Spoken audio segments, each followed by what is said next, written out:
Well, what is happening, Marvel fans, movie fans alike, TV show fans alike? Welcome back to the channel. I am Dial, and this is another edition of my life. Yeah, I'm late. I know. We were supposed to start this thing like an hour ago. I get it. You know, stuff came up. You know, life happens. You know how that stuff goes. You can't control it. You can't control it.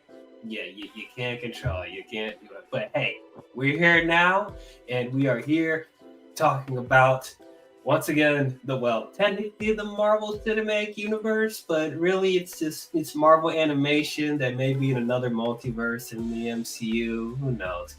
But anyway, we are talking about the new animated show that came out a few days ago on Disney Plus. The new Spider-Man show, your friendly neighborhood Spider-Man. And joining with me today, first of all, I have Ashley. Hello, everybody. Next, from Blue Cinema, we have Blue Jay. Hi, how's it going? Captain Sugar. Boy, still scraping that chunk. Yeah, you're never gonna live that down. And finally, we have Darkness Under the Wind. What's up? Good to have y'all here. I know I'm a diehard DC fan. I know, but It I'm seems here. to be a pattern. It's like you just on nothing but Marvel stuff. Sure, I'm like, I don't know what it is. It's a curse. It never goes away for some reason when I'm busy. Don't you worry, Darkness. Superman comes out in 4 months. Yeah, I know, but still, it's like the curse is never going away. For some reason, I show up on Marvel streams, but for some reason, when there's a DC stream, I'm always busy with something. don't worry. Superman, he's gonna accidentally wear a Spider-Man shirt. I'm like, God.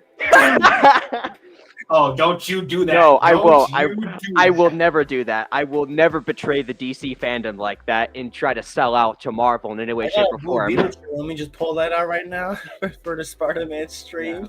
Oh, If it shows you how much of a DC fan I am, look behind me. yes, got that Batman picture up. Love to see it. Yeah. Love to see it.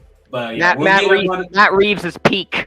The DCU Batman ain't got nothing on Matt Reeves, baby.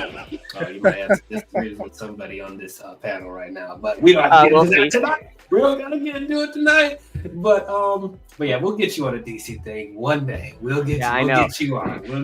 One day, I'm praying real good, baby. Yes, but we're not here to talk about DC. We're here to talk about Marvel.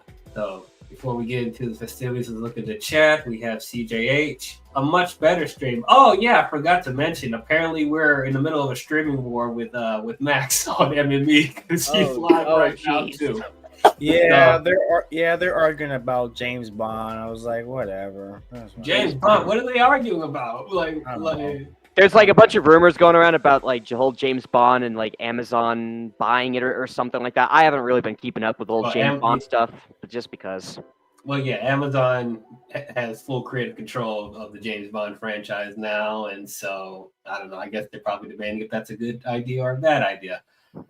I don't know. You never know. That was funny. Have you seen the James Bond films? All right, moving on. We'll have to fix that. We'll have to fix that one day. But anyway, we also have Jake Asali. Oh, the Tobey Maguire stand is here. I like the show, and it's what I wish the MCU did with Tom Holland. We'll definitely be getting into that. Hey, let's get into it now. Let us get into your friendly neighborhood Spider-Man. And as always, we have to remind the viewers out there, this is a spoiler-filled discussion. The show's already out. All the episodes have aired. I know everybody's in the middle of Daredevil fever right now, which, by the way, I did see the first 2 episodes of Daredevil, and I'm really liking what I'm seeing so far. God. So far, it's peak. It's peak so far, man. Yes, if they keep this momentum, this could possibly be the best show that Disney Plus puts out. Marvel. That is what I've been saying. I'm trying not to get overexcited because we've been through this before. The first couple episodes are good, and then yeah. Knock on wood. But anyway, if you have not seen Your Friendly Neighborhood Spider-Man, you don't want to know anything about it, go watch it on Disney Plus and come back and listen to the replay. You have been warned. So, you guys know how I feel. I know. I'm animated. I know. I had to do it. I was like, get the hell out if you haven't seen it. There's gonna be a lot of that tonight. But anyway, so you guys know how I feel about the Marvel shows. I think the majority of them have been not very good. There's a couple of diamonds in the rough here and there, but they really have not. They really need to get their act together when it comes to the shows. I mean, we can movie-wise, we can mention real quickly. You know, we saw Captain America: Brave New World. We already did a stream for that. If you haven't seen it, go check out my channel. I thought it was fine. I don't think it really like solidified that Marvel is back, but you know, I thought it was, you know, solid entry. I guess I don't think it was on the same hype level as Deadpool and Wolverine, but hopefully with Thunderbolts and Fantastic Four, stuff like that, you know, we'll get back to, you know, the Fantastic Four, definitely. They have to. That one, they have to make that one at least really good. If it's not at least really good, then bad year for Marvel. Yeah, I don't want to get into a tangent about this, but have you guys heard about the leaks about Doomsday? I did. I just saw like a concept art of it, but I was like, I don't pay attention to those. I don't know. Yeah, I mean, I'm taking that really with a grain of salt because, like, if these were really leaks, I think Marvel would have shut it down like a while ago, but it's still out there. So I don't know how true those things are. So that's why I haven't really talked about it yet. But anyway, getting back to the shows, I saw Agatha we both saw Agatha all along, and it was not good. It wasn't good, guys. I know there's people that love that show. And if you do, that's great. Well, you but don't like Catherine Hahn either. I don't like Catherine Hahn. Yeah, that's another thing. But just like, I just thought the show was a mess. I didn't understand what was going on in that show. Like, I thought it was better than I expected it to be because I wasn't like anticipating like a show about Agatha. It was better. It was like it was decent. A made up character. Watch it again. Agatha's not even part of the comic book series. She was a made-up character. And I feel like people liked her in WandaVision. They were like, make a show about her. And they brought it to light. I mean, it wasn't terrible, like Blue Jay said. It was a lot better than I expected it to be. But I really feel like they overhyped the show a lot. Yeah. So yeah, it was, and it doesn't help the fact that it was coming out like really alongside the Penguin, which everybody was talking about it. Oh, Penguin destroyed it. It destroyed it. Literally, I was watching the Penguin like week to week, and then Agatha was like, "Oh, there's an episode in there." Yeah, that's an episode there. And yeah, episode exactly. There. Exactly. Yeah, so now we're on the hype train for the Batman Part 2, baby. Yeah. So as far as the live action shows, I'm just like, another one bites the dust. But one thing I can count on when it comes to shows is animation. Most of the animated shows I've been seeing, not only on Disney Plus, but other places like Max and stuff like that, they really have been doing a good job. Creature Commandos, yeah, I really enjoyed that show. I thought it was very good. Of course, there's other examples like X-Men 97. I thought that was an excellent freaking peak. The first 2 seasons of What If, I thought really enjoyed it. Which brings us to What If Season 3 that came out not too long ago as well, and that was a big disappointment. I've only seen the first episode with was it Sam Wilson and the Gundam thing, and then I watched the one with Agatha and Kingo. I was like, this is dumb. Yeah, that how the doc. They just threw everything out of walls. It's like, oh, we're gonna do that. We're gonna do this. We're gonna do that. We're gonna go over there. We're gonna do this. We're gonna make that twist over there. Just out of nowhere, just like what the hell? Like what is this? I literally wanted to give up after the Howard the Duck episode. I literally wanted to turn it off. I heard about that. I was like, what are they thinking? This is the season. Really This is watch the that finale? movie. the 80s Howard the Duck. Yeah. No, we don't. No, we do not. I like that movie. Of course, MJ, like the 80s, how it He also like Transformers 1, worst movie that ever came out. So who knows? Woo. You are never gonna live down Wow. that lip flapping skid's hot take. You I'm just trolling him. It wasn't bad. Oh man. All right. But yeah, it's like usually when it comes to live action shows, like I can always count on the animation to be really good. When the live action stuff is like on some bull crap, I always can go back to the animation. But what if season 3 was like the first time in a while where I was not enjoying the show? I'm just like, no, nothing is safe at this point. I'm like, what is Marvel doing? So I don't know. When it came to this Spider-Man show, like I'll be honest, I initially I could care less about it, because man, when it comes to the animated Spider-Man shows, they have not been good. Like the past 5 years of them attempting to do animated shows with Spider-Man is not working. I'm sorry. Greg Bell was the best Spider-Man. Ultimate Spider-Man is trash. Greg Bell Spider-Man was the best Spider-Man we ever had. I would say it's kind of hold on, It's like mid at best. Where is that? Hot. I like Ultimate Spider-Man as well. Oh, where's the hot take? Oh, okay. Well, At the very least, that show is I'm Ultimate sorry. Spider-Man. At least knows what it is. It's at least it's a comedy about it's a Spider-Man comedy. At least is not thinking other than that. My favorite episode is the Deadpool one. That's the funniest. It's the funniest one. I had a kick out of that episode. I'm not gonna lie. I'm sorry that all animated TV series can't be like DC's animated TV series. We don't even have to go to DC. DC animated series are peak. They're great. I get a real kick out of Justice League. I do. It really just cracks me up, and it's serious and it's funny. Ultimate Batman. The Justice League animated shows are peak. I absolutely agree. Yeah, Marvel can't touch it. I'm sorry. Yeah, I don't think we're gonna bring up DC. You don't even have to bring up DC. Let's just compare it to Bob. Yes. No. The 90s Spider-Man show. I don't think Ultimate Spider-Man holds a candle to that. And what I consider to be the best Spider-Man show up until this point, like period, Spectacular Spider-Man.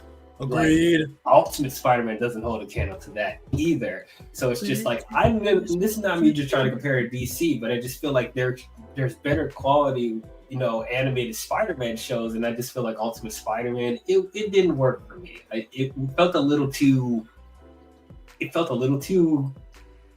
jokey. It felt like it was. Yeah, I know. It felt so. There's no wonder that the Deadpool episode worked really well for me, because like the whole show felt like they were trying to turn Spider-Man into Deadpool, breaking the fourth wall and all that. That's not Spider-Man's thing. That's Deadpool's thing. That's She-Hulk's thing. That's not Spider-Man's thing. And I agree with that. I mean, I've always like when it comes on, I would watch it because I always laugh. Like every time Spider-Man like reacts to things, you always hear a monkey sound in the background. Ah! It was just so. It was just the weirdest thing. It would always crack me up. Yeah, and then did any of you guys watch that other Spider-Man show? It was just called Marvel's Spider-Man. Did anyone watch? I don't like that one. I don't like that one because that was the one. Okay, they turned Peter. Like I get that he's smart, but every character is like super intelligent. Miles, like literally, the first thing you got Spider-Man. You got Spider-Man, and then literally like within the season, you have Miles coming in as Spider-Man. Gwen Stacy is Spider-Gwen. It was like every character suddenly has spider powers, and then you just got this Peter Parker guy. It's like he's just not that special. It's almost like everybody's like a mini Tony Stark. It's like it was just, I don't know. I just stopped watching it. It's like it's not Spider-Man. It's called Spider People. It's like it's just Spider People. Yeah.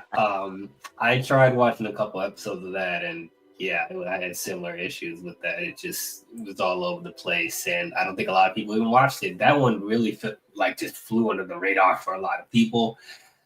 So, and we not even just the shows that are underwhelming with Spider-Man. We already went through the tangent with the Sony Spider-Man universe and all that crap that came out.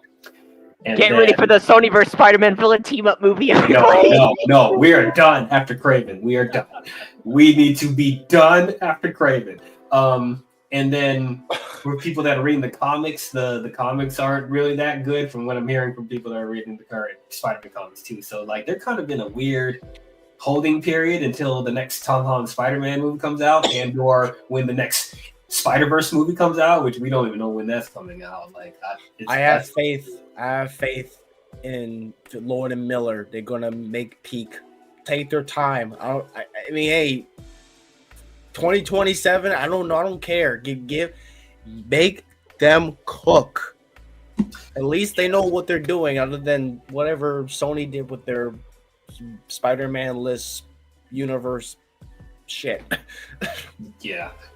So with this show, it was initially supposed to be like an animated like prequel to Tom Holland's Spider-Man. It was going to take place before the events of Civil War, but then they course correct and just turned it into another just separate thing from the MCU, and just because they felt like that would they wouldn't be able to maneuver as much as far as what stories they wanted to tell if it was connected to Tom Holland stuff, because a lot of big events happened with his Spider-Man after Civil War. So it's like it kind of gives them freedom. Yeah, if they feel like they would be restricted, which I guess I understand, but like I was kind of curious to see how they could have worked around that stuff and seeing like how Tom Holland Spider-Man came to be before the events of Civil War. I thought that would have been interesting. Could have just been a limited series. I would have been fine with that. But they want to turn it to a completely new thing? Sure, why not? When initially it was going to be called Spider-Man Freshman Year, and then they just changed it to Early Neighborhood Spider-Man. So I was like, okay, fine, let's see where it goes. Looks like he's going to be still wearing like a his homemade suit, a different variation of the homemade suit that doesn't look quite as similar to his Tom Holland suit in Homecoming. So okay, they did some modifications there. The animation, I didn't know how to feel about the animation at first. Like I know they were trying to homage like the classic comics look a little bit and having that 3D effect, but it took a second to adjust to that. It looked kind of weird. And then the biggest thing that people were complaining about is, oh my God, they race swapped a whole bunch of people. This show is woke. Oh, why is Norman black? Why is Harry black? Why? Oh, like, I don't care, guys. Like, we already went through this with Tom Holland's movies. Like, you're still going to complain about this. Does this really change the characters at all? Like, come on now. And like, if they're trying to get that like authenticity of Queens, New York, it's a diverse area. There's a whole bunch of ethnicities and all of that stuff there from what I hear. So like, don't you want that to be reflected in this show? Like, is it really going to kill you that Norman is black and Harry is black? Now, did I think it was weird that like that Harry had like a man bun and earrings? Sure, but it's like I don't. The whole thing with Norman and Harry, I'm just like, why? Yeah, I think Norman's hair is. I think they're trying to look like he got waves and stuff, but it just looked like you shave a smidge, you shave one side, leave it there. It's like a weird pattern. I was like, what does it look like? He got waves? It doesn't look like anything like that. Just give him hair. I think that was their way of trying to justify the waves. It's like, see, he's black, so the waves make sense, right? And I'm just kidding. Just give him dreads. Should have gotten. No, okay, hold on a minute. No, don't give him dreads. Come on now. That's where you could have done so much. You could have done so much worse to give him like trying to urban how companies do the black characters, and he try to urbanize them by giving him a gold chain and some dress and gold teeth. And I'm like, y'all doing now? Oh my god. Ever since Spider-Verse, Miles wearing them Jordans, almost every character got to be so urbanized. I'm like, make him a character. Stop. It's New York. We gotta show that they're in New York. Yeah. Rolex and shit. All that stuff. And then You're so making me want to make a joke about Harry right now. If I say what it is, I'm probably gonna get everyone here canceled. Oh my god. Don't. And then also, I'm not gonna say it, but just know, like you're making me want to make a certain joke about Harry. Yeah, no, we're not doing that. And then also Peter's friend in the show, Nico, who's bisexual, lesbian. I don't know. Like they didn't fully make that clear, but she does like girls in here. So another thing, like woke. I'm like, dude, Kill it with fire. Look, I've said this numerous times before. I don't care like what, if you want to be inclusive in whatever, movies or shows you want to tell, fine, as long as it serves the story. I don't care. And as long as it doesn't go against, the essence of the characters, then sure, fine. I don't care. It's all right. But other than that, I didn't have a lot of expectations going in outside. Me neither. I didn't make a single video about Your Friendly Neighborhood Spider-Man, but then like as I was kind of watching it, like I'm like, okay, this is actually really good. Like, yeah. I'd go on to say that this show is better than X-Men '97. Okay. Oh, whoa. I'm sorry. I have to make that take. The only reason why is because there were so many episodes in X-Men '97 where I was just like, I don't care about this. The Genosha episode and a few things that happen after heading into the finale are when I really got invested. About the Genosha episode? No, I said I do care. I do care. I was about to say we were about to get into it. We were about to get to it. No. Here's the thing. Okay. The Genosha episode is where I started really getting into X-Men '97. And then there were things that happened after X-Men '97 where we got into the finale of that show where I was like, okay, now the show is really good. It's just there were things that happened before the Genosha episode and right after the Genosha episode where I was like, this is cool, but it's whatever. Like, that's what I mean. But so that this is why I'm saying Your Friendly Neighborhood Spider-Man is better than X-Men '97. Is Blue Jay flipping out? And then blasphemy that you're saying right now. It looks like he's I don't even want to go. Come on now, you can't give me demonetized. No, I'm not even trying to make it demonetization. It's just there's certain jokes that I'm good at making. It's just I just don't want to say them publicly though, because I fear what will happen. It's just there's certain things going on right now where it's making me think about certain things for some reason. I'm like, you're making me think. You're making me think about a certain thing, buddy. Let's get off the subject right now. Go ahead. I'll let you start. Go ahead. Tell me, what is your overall thoughts on Your Friendly Neighborhood Spider-Man? You're going with Blue Jay. Okay. You're going with me. Okay. I usually you go in different ways. I didn't know. I'm switching it up tonight. Okay. So, Your Friendly Neighborhood Spider-Man. Going into this show, like I just said, I was really kind of like didn't know what to expect with the show. I'm just like, okay, it's Marvel Animation. I'll give this a shot. I may end up liking it. I mean, look what happened with X-Men '97. I ended up actually really liking it. And then heading into this show, as I'm watching this, I'm like, okay, I'm digging it. The story I thought was really good. The story I thought was like really, really, really structured properly. And when I say structured properly, what I mean is that it really felt like this story was just like there were people that are really passionate behind the character and they really wanted to like do the take of instead of having it be MJ that Peter meets, they do something entirely different and they bring in characters that are well known, like Harry Osborn, for example. And they do this one twist on him, making him a little different, which I will say though, the one thing I have my only issue with this show, and this is a major issue, I may get backlash for this, but I do not like the fact that they race swapped people. The reason why I do not like that is because, as someone who knows a lot about Spider-Man lore and the characters and all that stuff, they don't look like that.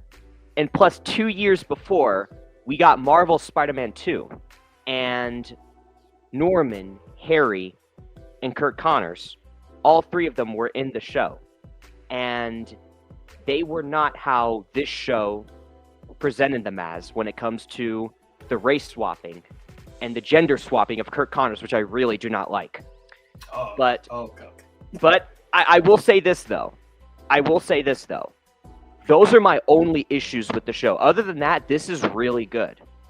So as I was like continue watching this and we head into the whole Norman aspect, this basically being like the what if Norman recruited Peter aside from Tony Stark, and Tony just focused on his Civil War with Captain America, which, by the way, I really like those references to Captain America Civil War and the whole the battle between the Avengers and all that without Spider-Man being involved. That was pretty cool. I was like, okay, so it kind of pretty much tells that this is kind of MCU-ish, but it's an Elseworlds, a different version of the MCU where Spider-Man doesn't get recruited by Tony, and the Civil War between the Avengers and the heroes goes on without Spider-Man, which I have a theory about this. I wonder what's going to happen and how this is going to play into an effect if we get to like in an Infinity War part of this show later on, maybe in the second season, maybe the third one, but I'm very curious to see how that is going to be executed. And everything else about the show, though, I thought was really good. The subtle teases of Otto in this show. Well, not teases, but because we do see him, but like, out there. But when I say teases, I mean like when he really makes his big move and him and Peter first and actually meet. Because again, I know this. Well, even though this is a spoiler stream, I might as well just say it flat out. Like, because even though Peter and Otto don't meet, like it does set up that they are going to be meeting very obviously in the second season, which I am looking forward to that. How they set up Otto in this show, I thought was really, really cool. Certain things that Otto did, I was like, damn, okay, this Otto is real cocky, but he's like real intellectually smart, like as usual, but he's like at the same time real cocky, and he knows some of his things, which I'm like, ooh, Otto, ooh my, Yes. give me some more of that Otto. Oof. And everything else about the show I thought was really good. What they set up for the second season in the end, I was like, wow, you guys went all out with that. Especially with a certain reveal of someone Peter loves actually being alive. I was like, whoa, you're really going all out. Now you got me excited for season 2, baby. Yes. So I mean, hey, all in all though, you know, this show was really good. Norman was absolutely, even though I don't like the race swapping, I will say though, the guy who does voice Norman did a really good job, and how Norman is presented throughout this show when we first meet him, and when he finds out that Peter was Spider-Man, which, by the way, I was very surprised by that they like delve into that part immediately, like near the end of the second episode. I was like, oh shit, Norman knows, because like I did not expect that coming. So there was that, and then everything we got with Norman after that, it was just so good, man. Harry Osborn was cool. He was cool. I didn't hate it, but at the same time, same issue I had with Norman. I don't like the fact that they did that with Harry. I don't like the fact that they did that. Same with Kurt Connors. She, even though they gender and race swapped her, I still liked her. She was cool. I still kind of got attached to her. Like, okay, she's cool, but that's not how she is. Just know that. I'm just saying. Looking at the creators. Okay. That's it. Don't do that with season 2. Don't change anymore. Come on, they already. You better prepare yourself. It's good. Don't do it. Don't do it. Don't do it. Please don't do it. I'm gonna prepare myself either way, but like I'm just saying, like just don't do that. All the other characters you're bringing in next, don't do it. Please, stop it. But all in all, though, all in all, I really enjoyed this show. Really interested to see what's gonna happen with the second season, and yeah, man, I just can't wait for what's gonna happen because this show got me hyped up for what's coming next within this show. So, got this looking forward to next year and X-Men '97 season 2. I'm gonna be a happy Marvel animation fan. Awesome. All right, Ashley, we'll go to you. What did you think about your friend, the Neighborhood Spider-Man? I liked it. I wish we didn't binge it and we spread it out a little bit more. Because I looked up and I was like, oh, it's over. And I keep thinking, well, when's the next episode going to come out? No, we watched the whole thing. So it was good. I will say this Spider-Man's in a different universe. The Watcher was in the sky in one of the episodes. I don't know if you guys saw. Oh, I forgot about that. Yeah, I forgot to mention that. Yeah, that was dope. That was actually kind of dope. I was like, established that this is Elseworld. Like it. So then also, it was very different. I don't think I had an issue with the race swaps as much as it was very confusing because we've established for so many years now, like the key roles that everybody else plays, especially with Tony Stark. So when it was Mr. Osborn coming to see him, I was like, it's gonna be Tony. And it was like Mr. Osborn. And I was like, oh, this is so weird. So I don't think I necessarily had an issue with him being black. It was kind of hard for me to distinguish who was who. So I was like, no, he's not black. I'm looking for William Dafoe type of dude coming in through the door. And then I was like, oh no, he's the black guy. And then I was like, Harry. I was like, why does that sound so familiar? I was like, oh, that's Harry Osborn. I'm looking for who's the guy that plays in James Franco. Yeah, I'm looking for James Franco looking dude. It was so confusing. Or Timothy Chalamet. Does he play? No, it's Dane DeHaan. He played Willy Wonka. Amazing Spy. Oh, well, wait, why? Well, no, but what does he play in? What does he play Harry in? Well, Timothy Chalamet doesn't play Harry. He doesn't. He doesn't. I was just saying, like you probably would want him to play the role of Harry. He could play Harry. As long as it's not Dane DeHaan from Amazing Spider-Man 2. Oh yeah, definitely. It was hard to distinguish who was who.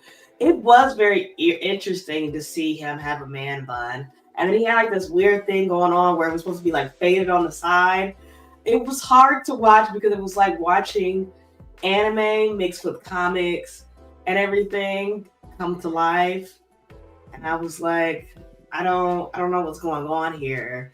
But it got into it because the storyline was so great.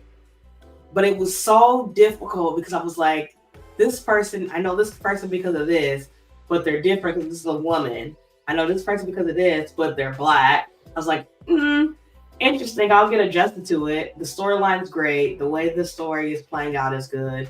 I was like, this is a good combination of Tom Holland, Andrew Garfield, and Tobey Maguire all in one. Like this Spider-Man really put an effort of all three of the Spider-Mans that we all love and put it into like one person. I was like, this is exactly how he should have been. He should have been playing like he should have been fighting against like people in his neighborhood. He should not be fighting against Thanos and the I almost said the Justice League. IP infringement. I repeat, IP infringement. That is illegal that you are doing. Do not try to do that. Man, we're over here talking about crossing races. I'm over here crossing franchises. But anyways, so it was interesting. I'm ready for season 2 because one of the characters in there, I was like really looking for. I was like, great. We finally got this really good struggling black kid. He's trying his hard. He's a football player. And I was like, they're going to mess up his whole storyline. I'm going to end up hating him by the end of this. I don't hate him. I'm looking forward to his character development in season 2. I don't personally know this character. But yeah, it should be interesting because I will say this though about because of who you're talking about. I'll tell you a little bit about him. So His name is Lonnie, and he's a character from the Spider-Man lore. He gets infected with a bunch of chemicals. He becomes immune. Tombstone. He becomes Tombstone, and he becomes immune to death, and nothing can kill him. He can't feel pain or anything. So yeah, we were seeing that development in the first season when he got blasted with all those chemicals, and then at the end. One of the things that I saw at the end was not only Peter's father was alive, which that was a plot twist. That shocked me. I was like, "What?" It was kind of crazy. I thought that was nuts. But also his skin was turning at the end. Yeah. So that was interesting. Yeah. That was cool. Otto, I thought Peter was gonna meet Otto at one point in time, but no, he never came out. I was surprised that he didn't, but I'm interested to see what they're gonna set up though when it comes to that meeting in the next season. It was funny because Dwayne I was like, ew, he looks so ugly. And he was like, that's how he's supposed to look. I'm so happy about this. And I was like, you are really disappointed when Spider-Man 2 with Doc Ock. He was like, I hated it. I was like, they tried to get the bowl cut when they brought him back. Oh no, okay, so they tried when they brought him back into the new Spider-Man saga. They tried to give him the bowl cut a little bit, but it wasn't working. He's like too small, and I'm old as crap. Oh man, he's just too small. It's like when they tried to make the guy that plays Eddie Brock Bane, and it was like he's just not big enough to play that character. Just stop that. Oh, Tom Hardy. You're thinking of Tom Hardy. Yeah, Tom Hardy. You got to stop with that. Before the Spider-Man 2 fans come at me, I appreciated what they were trying to do with Doc Ock in that movie, but I did not care to see this tragic backstory with the tentacles taking over his mind. I also thought it was executed kind of sloppily how they did it. You didn't like the hospital? He was like, no.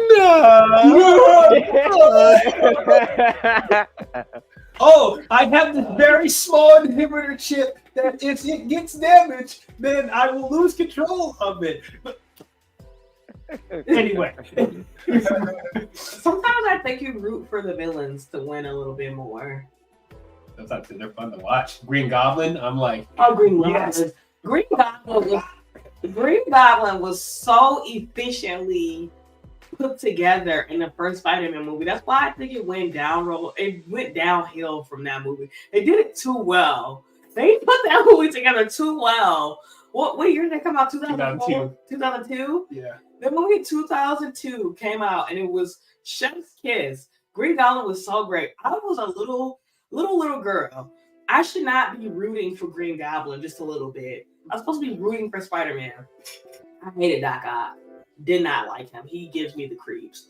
I don't know how I'm gonna do him in season 2. I think I'm gonna have PTSD a little bit. Oh, now you got the mad scientist. Ooh. I hate. Oh, I can't He gives wait. me the heebie-jeebies. I do not like him. I don't know what it is about that. I think it's because he reminds me of a spider, and I don't care. I don't care for him at all. Think of it as a big tarantula trying to run up and try to crawl up the wall, and then just looking down at the person he's trying to get, and just get on his prey. And so when he tries to come and get him, you never know what is going to come next when he goes in for the prey and the kill. Who was the Russian lady with the laser? Oh, Unicorn. Is that what her name was? Yeah. I thought they were saying that they were going to sign up for Rhinoceros at one point in time. Yeah, that big Russian dude. Yeah. I think he's probably gonna be the Rhino. That should be interesting. You. Yes, the Unicorn. She was interesting. I thought she was going to have more of a key factor role. She did not. It was somebody else in there that I was like, this is gonna be. They were gonna. Oh, the guy that Lonnie ended up the gang that Lonnie ended up being a part of. I thought he was gonna have a major character role, and he didn't. Not as much as I thought he did. So yeah, I don't know. It's a lot that goes into that whole storyline, and of course, Peter falls in love with the lady that, he doesn't know that likes him, and she loves somebody else. Sounds very familiar, but I did. She looks very similar to Liz in Spider-Man: Homecoming. I don't care for it. I'm MJ all the way. Or Gwen Stacy. I actually like Gwen Stacy. I liked her a lot. But Black Cat. Give me Black Cat. I want. Oh, I know, man. Well, no, I want Black Cat in the MCU. Give that to me now. Whoever they're going to bring in for Black Cat in Free Friendly Neighborhood Spider-Man season 2 or 3, if they plan on bringing her in, I want that. John. I want that. I want that person. Wait, what did you say? Wait, what? I said it was gonna be Dakota St. John. She's just gonna be, Tokyo drifting all over the place like she did in Madam Web. Oh my god. Okay. She said, I worked really hard for this. We trained a lot. I was like, what did you try doing? What? Anyways, but yeah, it was his friend, was it Nico? What was Nico? Yeah, Nico. Nico was such an irrelevant character. I didn't see her role in the show whatsoever. Then and I was like, I hate friends like her. Because she bitched and moaned constantly. She just complained. Why does Peter want me to know his secret? I thought she was in love with him. I was like, she's in love with him. I don't know what's going on there. I think she's secretly in love with him. But then they had the thing going on with her and Harry. I was like, they did not need this friendship to be in here. It was just so insignificant. I didn't understand the point of it. So she better get some powers or something in season 2. This is that medallion thing. Yeah, exactly. What character is she supposed to be? Because I was looking it up too while. I honestly don't know. I don't even know that question. Let's see. Nico.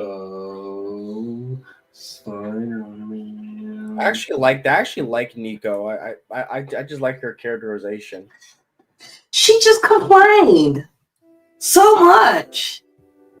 Which, granted, I get, because Peter would be making plans.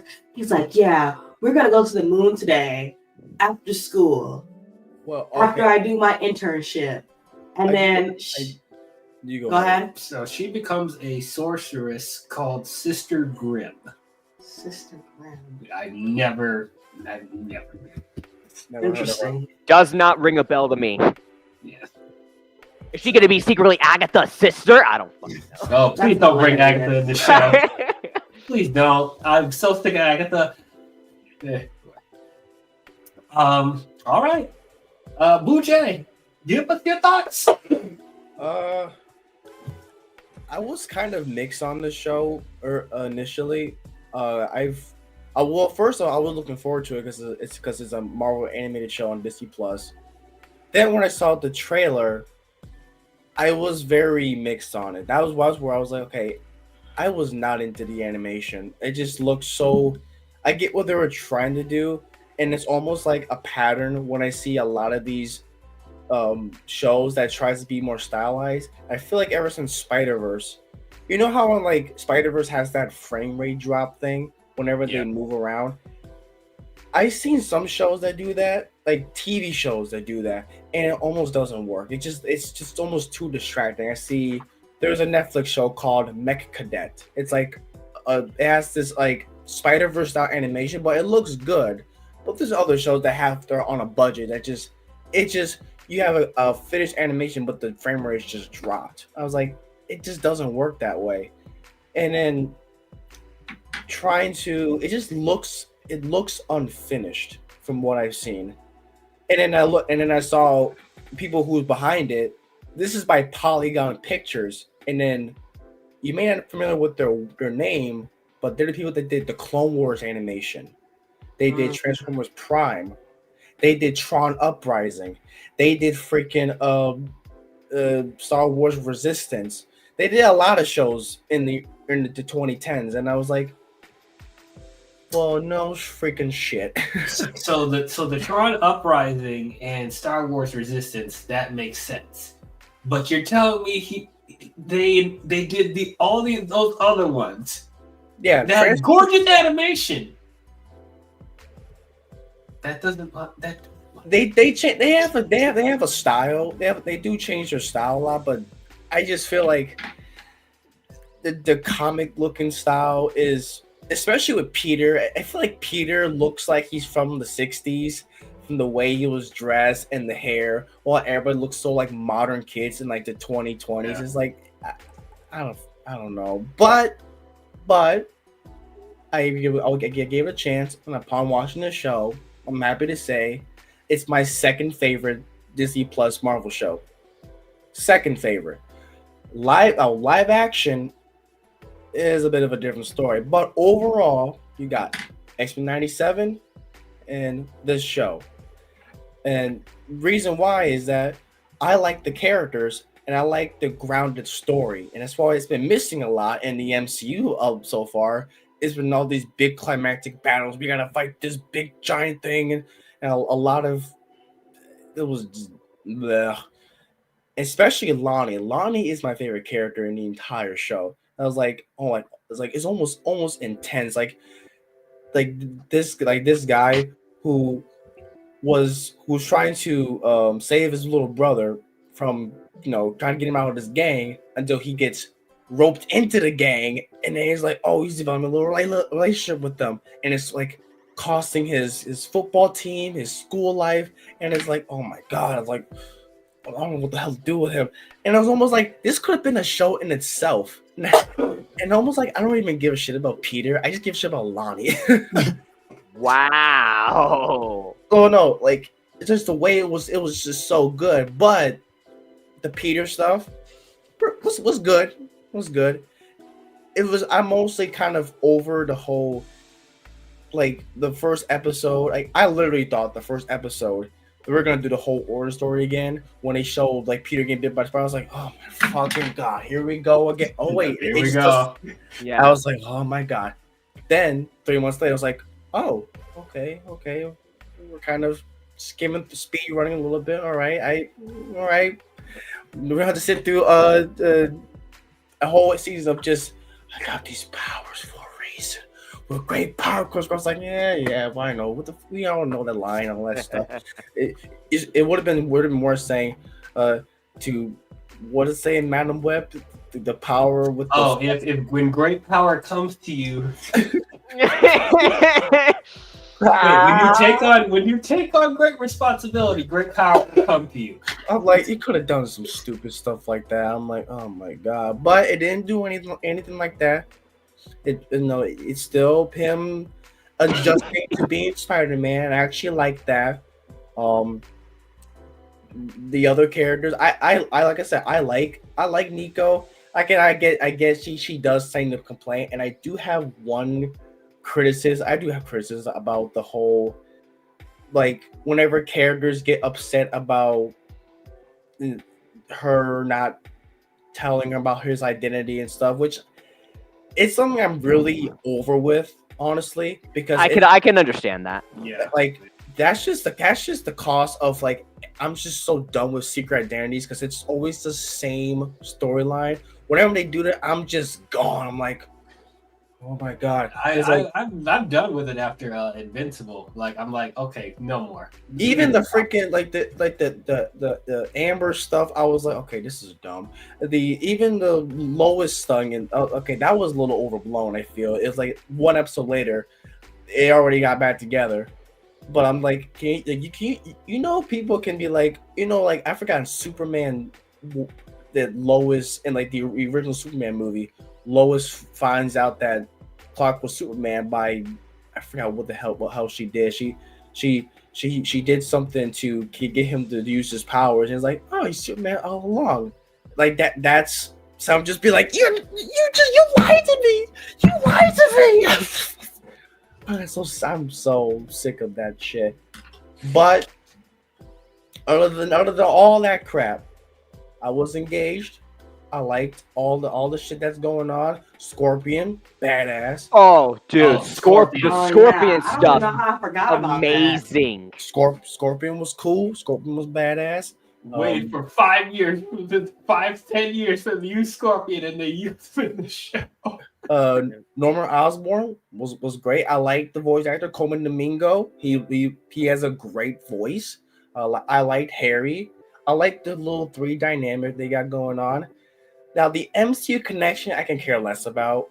Is like, okay, we're kind of, they announced this Sokovia Accord, which was it's okay. It's whatever. It's like I feel like this was this was originally going to be like a prequel to Spider-Man, but I feel like way in the production they just kind of scrapped some of that. So like, okay, erase.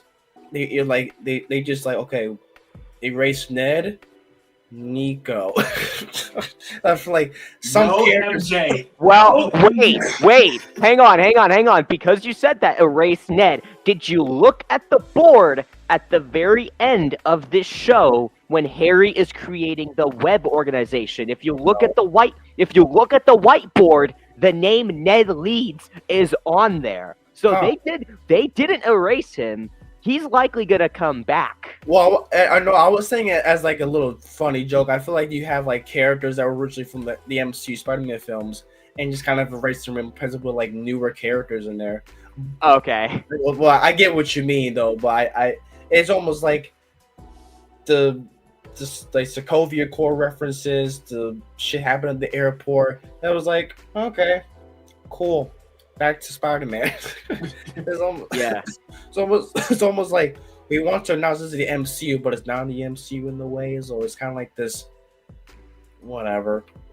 You know what I'm gonna find actually pretty funny, and I apologize for cutting you off.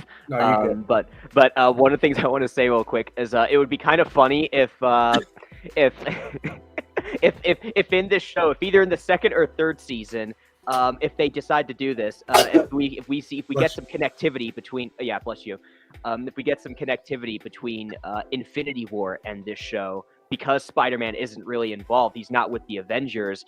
It would be kind of funny if like, oh, Spider-Man wasn't there, but they were able to defeat Thanos and Endgame never happened. Like, he's not there, but hey, we were able to beat him. I wonder what would have happened if he was there. Oh, they won. They beat Thanos without Spider-Man. So Spider-Man being there was probably a liability or something. Yeah, I'm wondering how they will execute that for sure. That would actually be kind of funny, but at the same time, though, I'd be like, you're making Spider-Man look like he's a fucking weakling, though. Like, it'd be funny, but it's like, Well, not necessarily.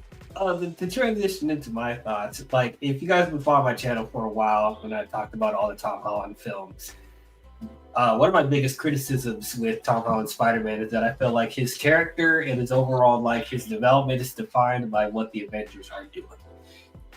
And I felt like he hasn't really been able to create a character of his own by himself. And they always feel like they need to put in an Avenger here, or they need to put Iron Man in this. We need to put Nick Fury in here. We need to put Doctor Strange over here, and we need to put him in all the Avengers films. And we need to give him the suit because he can't make one by himself. We got to make his own suit. Blah blah blah. I was so sick of that because it felt like Spider-Man didn't really have an identity. Now, they addressed a lot of my criticisms in No Way Home, and I thought that was great.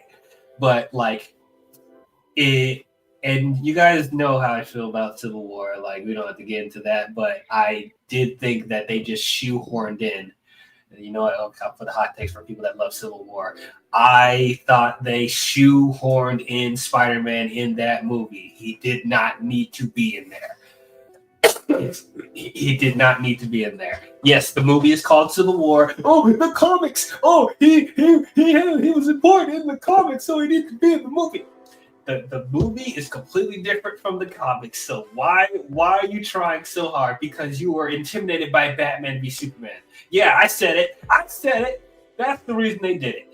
But the thing is, Civil War is better than Batman versus Superman. I'm not getting to that debate because we've had that debate so many times. But so I really after watching this show, well, first of all, I really enjoyed this show. I thought it was really good. Possibly top 3 when it comes to Spider-Man shows in general. One of the best anime shows they did on Disney Plus for sure. And what this show did for me is that I'm actually glad that they changed it to not tie in to the MCU because we is kind of is treated like this Elseworld of like, what if this happened? Like, there's some stuff that is like concurrent to stuff that happens in the MCU, but it plays out differently. And I'm watching this show, and I'm like, it makes me wish that they took some of these storylines and plot points and characters from this show and they applied it to Tom Holland's movies. Like, I loved that they replaced Tony with Norman. I thought that dynamic was great. I hated it. You hated it? Because how we're gonna get the Green Goblin now? Wait. There were teases. Storytelling. Yeah. It can still happen, but that's what I love about it, is because Norman and Harry and Peter are actually forming like creating a friendship and a dynamic where it's, they're not instantly enemies. So by the time the Goblin stuff could happen, it makes it much more tragic. All they did was just replace Tony with Norman. I don't know why I can't remember that name. It's such a terrible name. With Norman Osborn. I'm gonna name my son Norman. That's what I'm gonna do, guys. That's all they did. And the only difference is he doesn't have that extra stressor of being an Avenger. He doesn't have that. No, he doesn't have that. He doesn't have that extra stress of being an Avenger. He just has the stress of Norman putting on him like, you gotta do this, you gotta be Spider-Man, you gotta do it, you gotta get a suit. We're gonna get you a suit with a cape. No capes. That's what somebody should have said, because he got stuck on something immediately when he had it on. And it was just like kind of just so silly, because it was like, I get your point of view. It does build a very nice bond. But they could have built that bond by him meeting Harry in public school. Or him meeting Harry because he saved his life. I mean, I don't know. It feels like it was like a whole replacement of him doing things for Tony Stark and being in that program. And then now they have Norman and him. And it's like the same thing. It's just odd. Well, actually, I'll explain to you why I don't think it's the same thing. Because one of the things I hated in Spider-Man Homecoming was how Tony was treating Peter as far as recruiting him. And it's not even really much of a recruitment. He just left him off to do his own thing. And then when he actually asked for help, like when Vulture is coming in, taking all your shit, creating a suit, and robbing all your stuff, you don't want to listen. And then you want to yell at him about, if you're not as useful outside the suit as you are in the suit, then you don't deserve it. You weren't there at all. You didn't even try to help him at all. That's Tony. Yeah, that's why I hated it. But why are you? I mean, it's Tony Stark. Tony Stark doesn't even listen to the woman that he's inside of. It's still, like, regardless of that, because I feel like in the previous. He listens to himself. What do you say? Okay, that doesn't make it any better. But it's just but like, he's also a kid, so like he.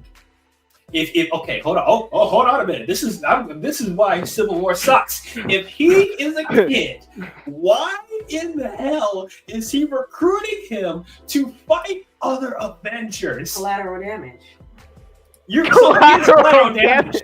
The kid is collateral damage. Fuck Civil War. Anyway, I like that movie, but literally he was recruited because they felt like they had. Civil War is a 10 out of 10. Civil War is a good movie. I don't care what you say. You're just being Delulu. You just wish that he just wishes that Spider-Man was a little bit more mature, which I agree. Spider-Man definitely should be an adult to be in the Avengers, 100%. However, I mean, we got this kid. Like, I can't help that Tom Holland looks like he's 12. What are we gonna do? I think he's a great Spider-Man, but he just looks like a baby. But again, it is the same thing, because all he does is still, Mr. Osborn, Mr.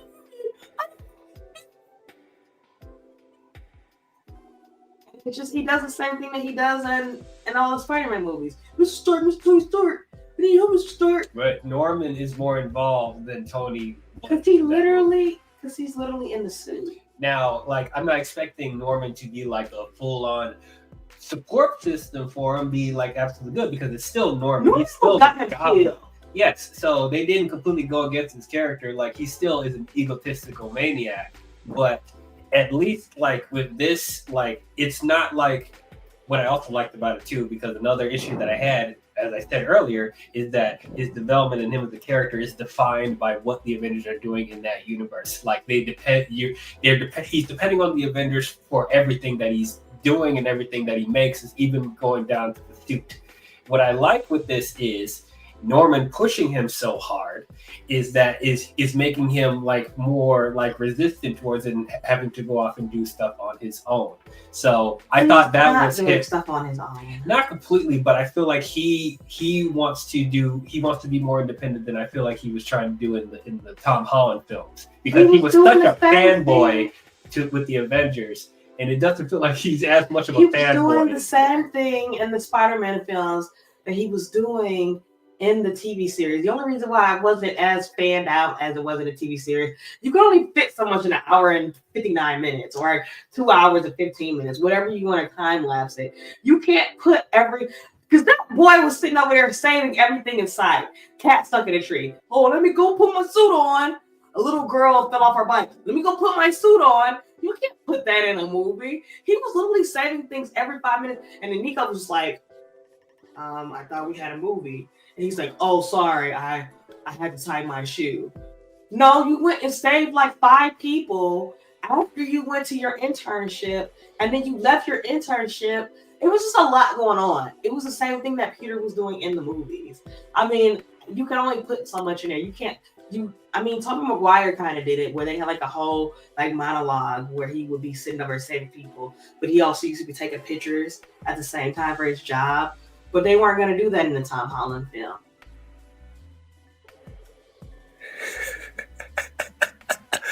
I think there was some things that people had issues with. Okay. Is this how it is in the house? It means to be like a back and forth, but like this is why I'm about to marry this woman, because we're both very passionate about stuff.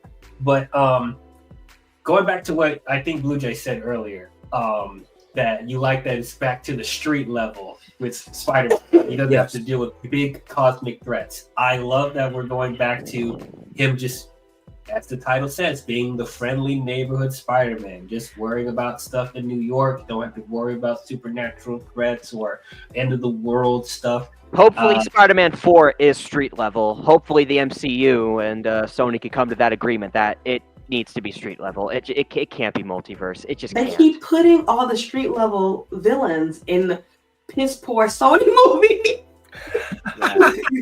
Yeah. So much.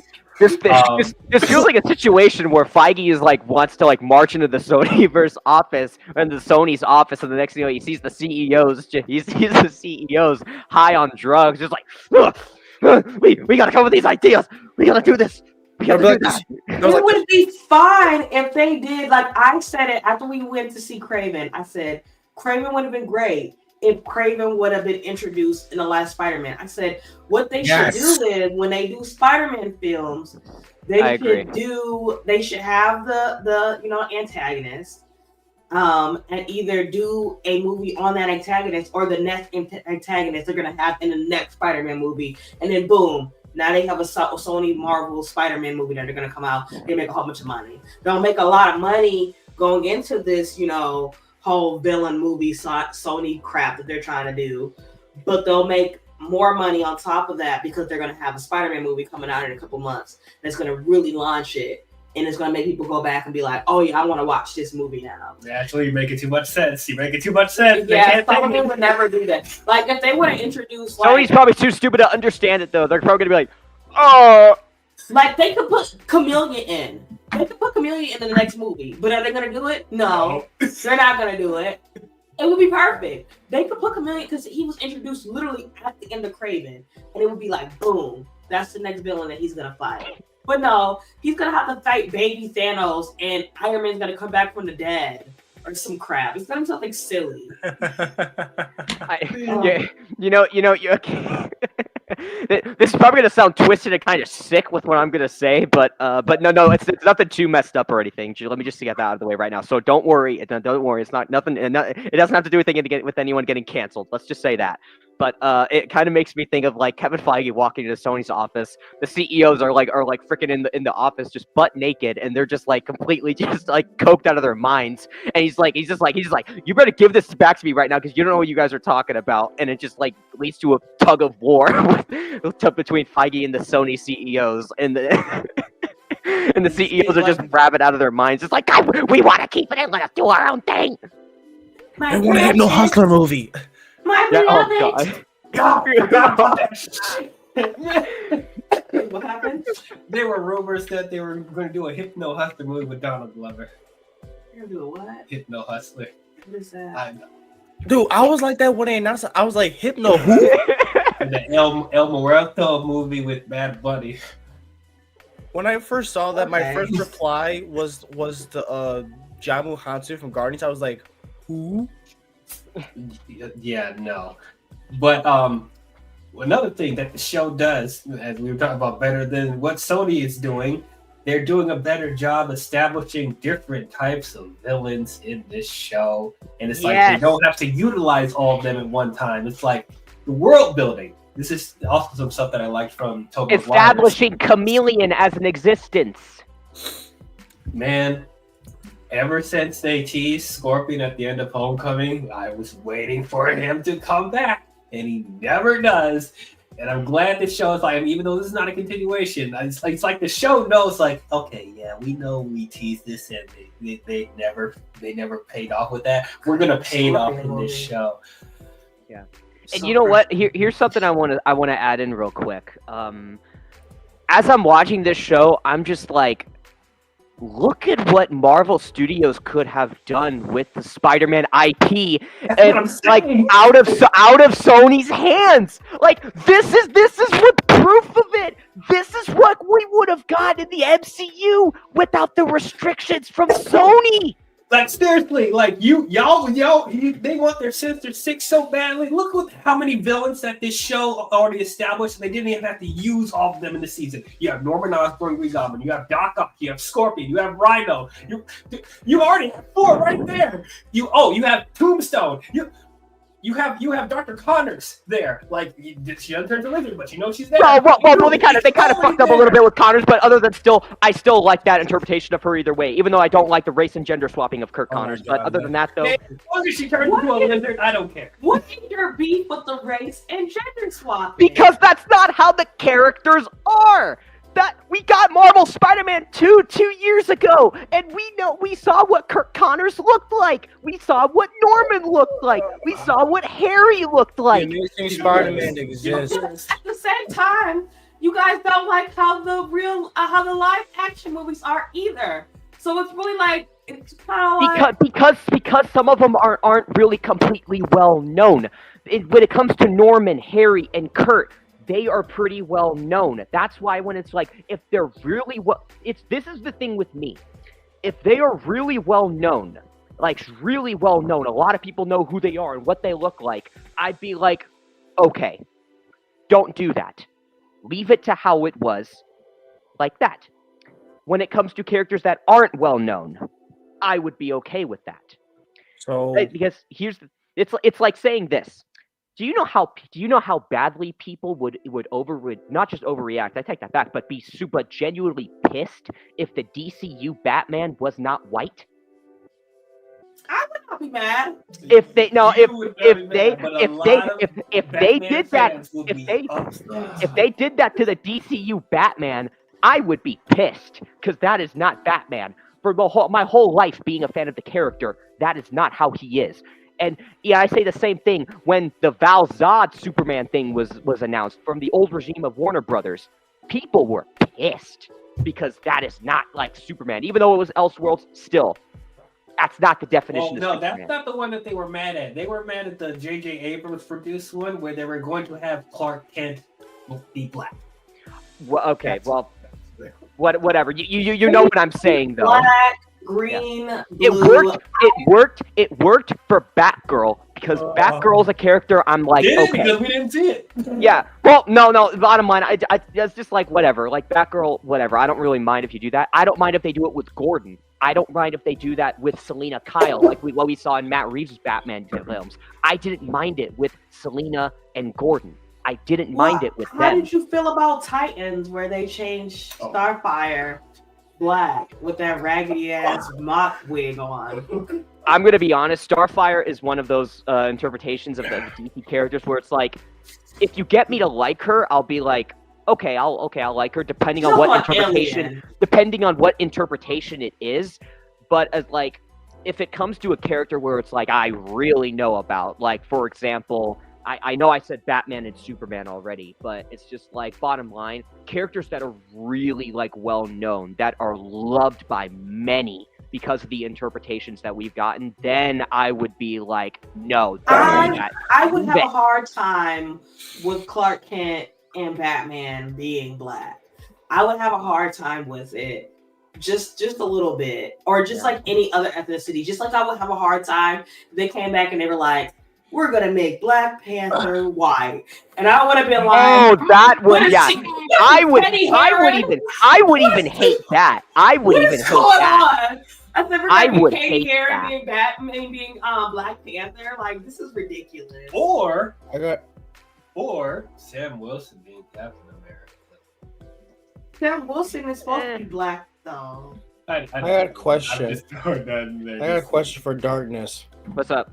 So, imagine this scenario. So, you remember the episode of Family Guy where Peter discovers that he has a black ancestor?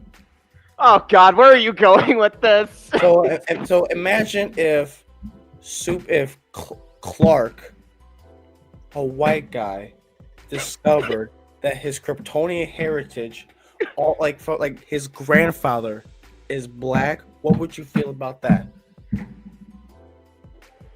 So that's not the character. This is true. Now go back. That is very much true. It does not change the personality necessarily. I agree. It doesn't change the personality. It's the thing is though. It's just when it comes to how they are, like when it comes to like how they look and all. That's not how it is when it comes to their interpretations. But to answer your question, Blue Jay, oh boy, I don't know if I'm gonna get butchered alive or not. Someone's gonna get. I'm just saying. Wait, what was the question again? If someone's gonna grab out a cleaver and maul me. No, I asked Darkness a question that's okay. So if you watch Family Guy, the classic episode where Peter discovers that he has a black ancestor, and then Peter thinks he's black, but it's an older Family Guy episode. It was funny back in the day. What the hell is even that? So what if Clark Kent, discovering his Kryptonian heritage, like all the way back, like even like back in his great grandfather, that he has a black ancestor? How would you feel about that? Does it make Superman black? I would have to see how they execute it when it I'm comes just to. being funny. I would have to see how they execute. If they were to do something like that, I'd be like, how are you gonna execute that? I wouldn't have an immediate reaction. I'm just being funny, but we got onto a whole other tangent over. I know. Okay. Oh, brother, this guy stinks!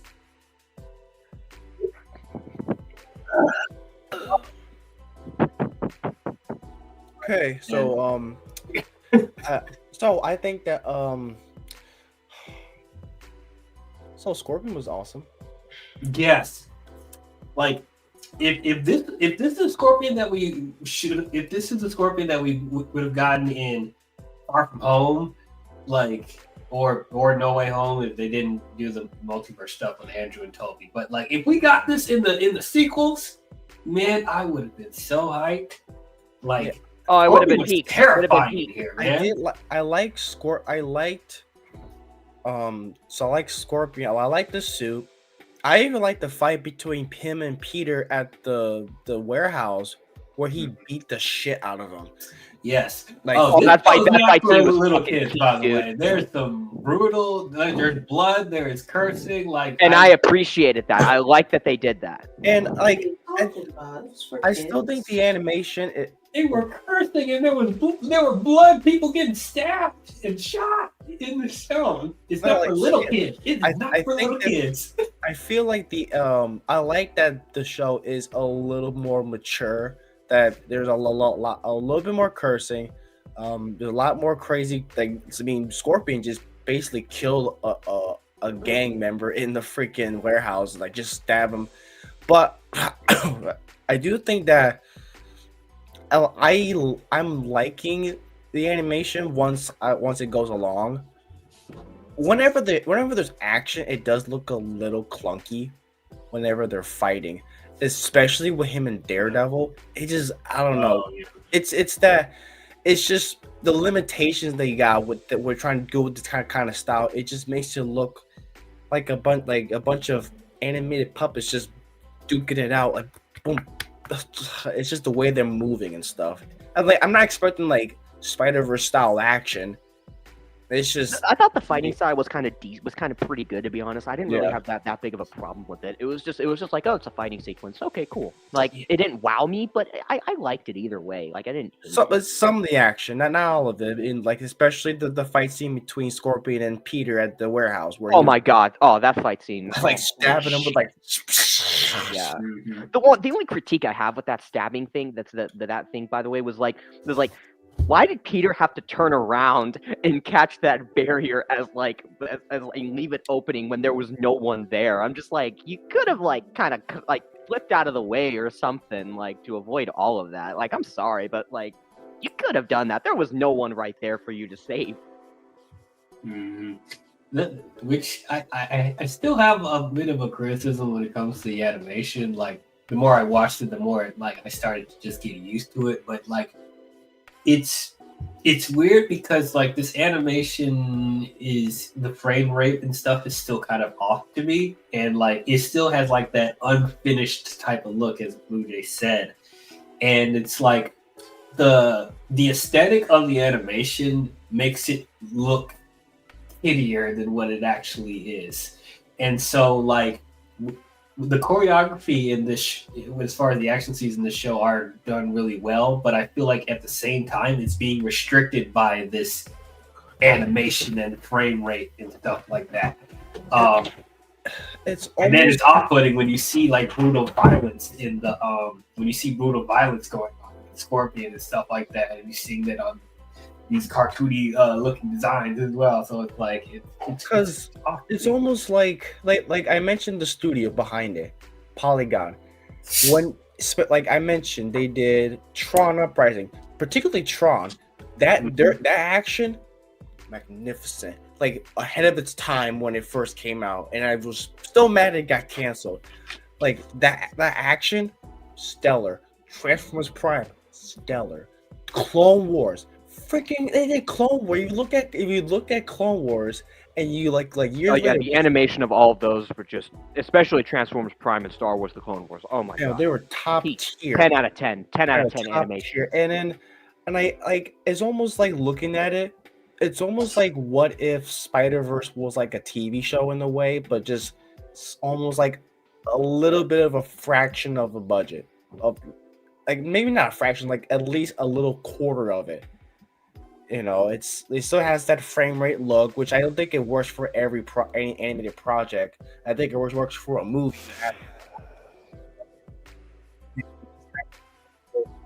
It looks good on still image, but when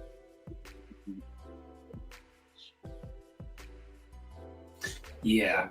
So it's I don't know. It's a little bit like between this and I know people have criticism with What If animation as well, which I'll admit the animation there is not great either.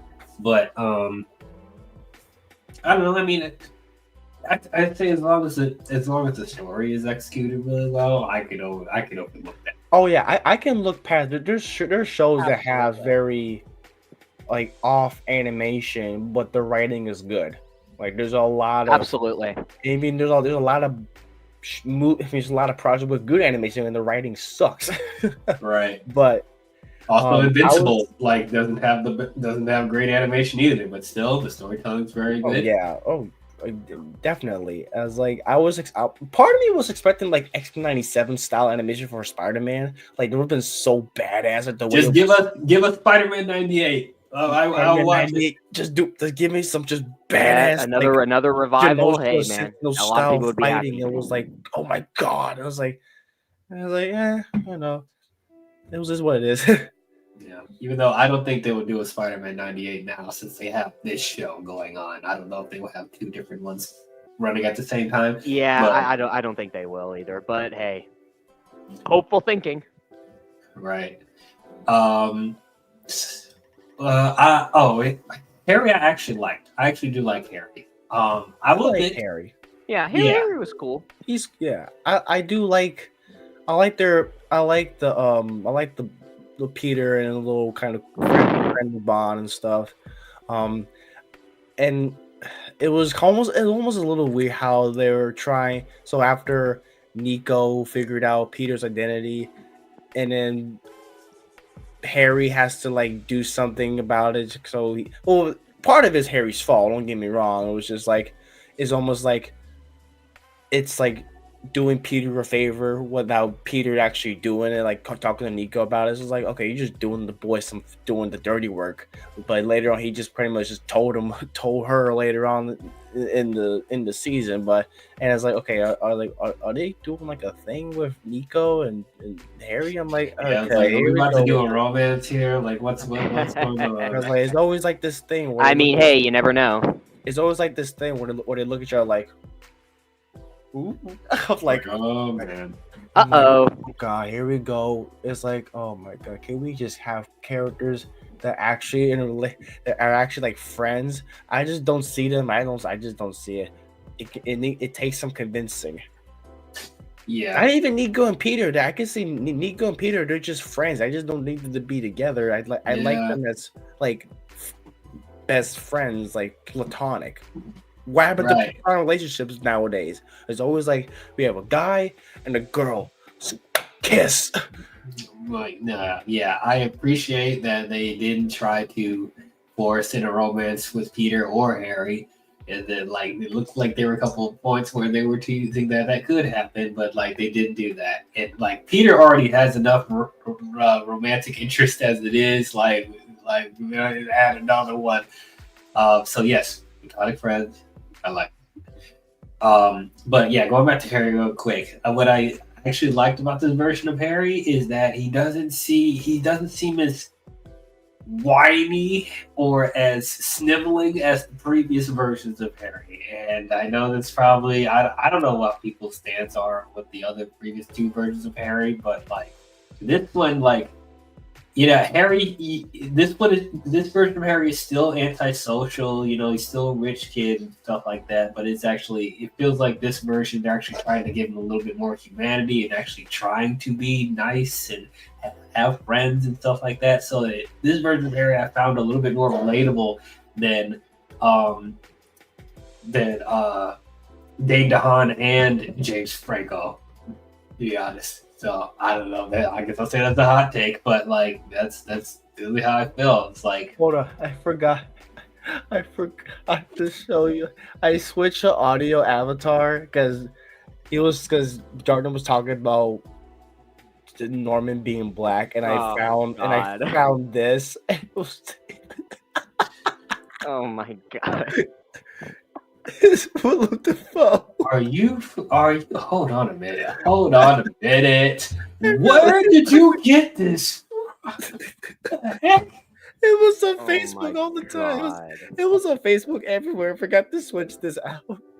Oh, that is horrible. That is absolutely horrible. It was on Facebook everywhere. It was memed to death, and it's like, God, that's just so. Oh my god.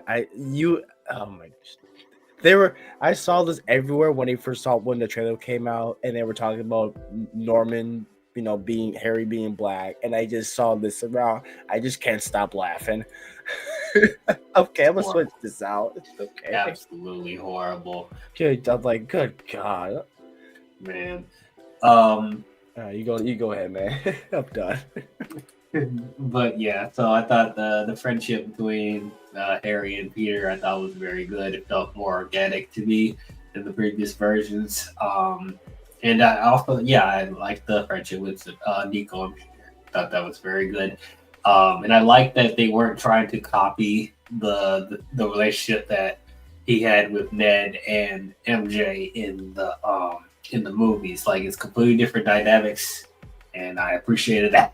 Even though apparently Ned is in this world, so we may or may not see him in the future seasons. But yeah, liked all of that. Aunt May once again was really good. Yeah, she was good in her role. I will say, I was like, oh, I like her. Yes, I like that this version, like they talked about Uncle Ben a little bit more without having us having to go through him getting killed and the great power becomes great responsibility thing. It's like he felt it because like in the Tom Holland movies they don't talk about him at all, and it just felt like it was Uncle Ben even that significant to Tom Holland's Spider-Man. But I like in this show, well, they do talk about him.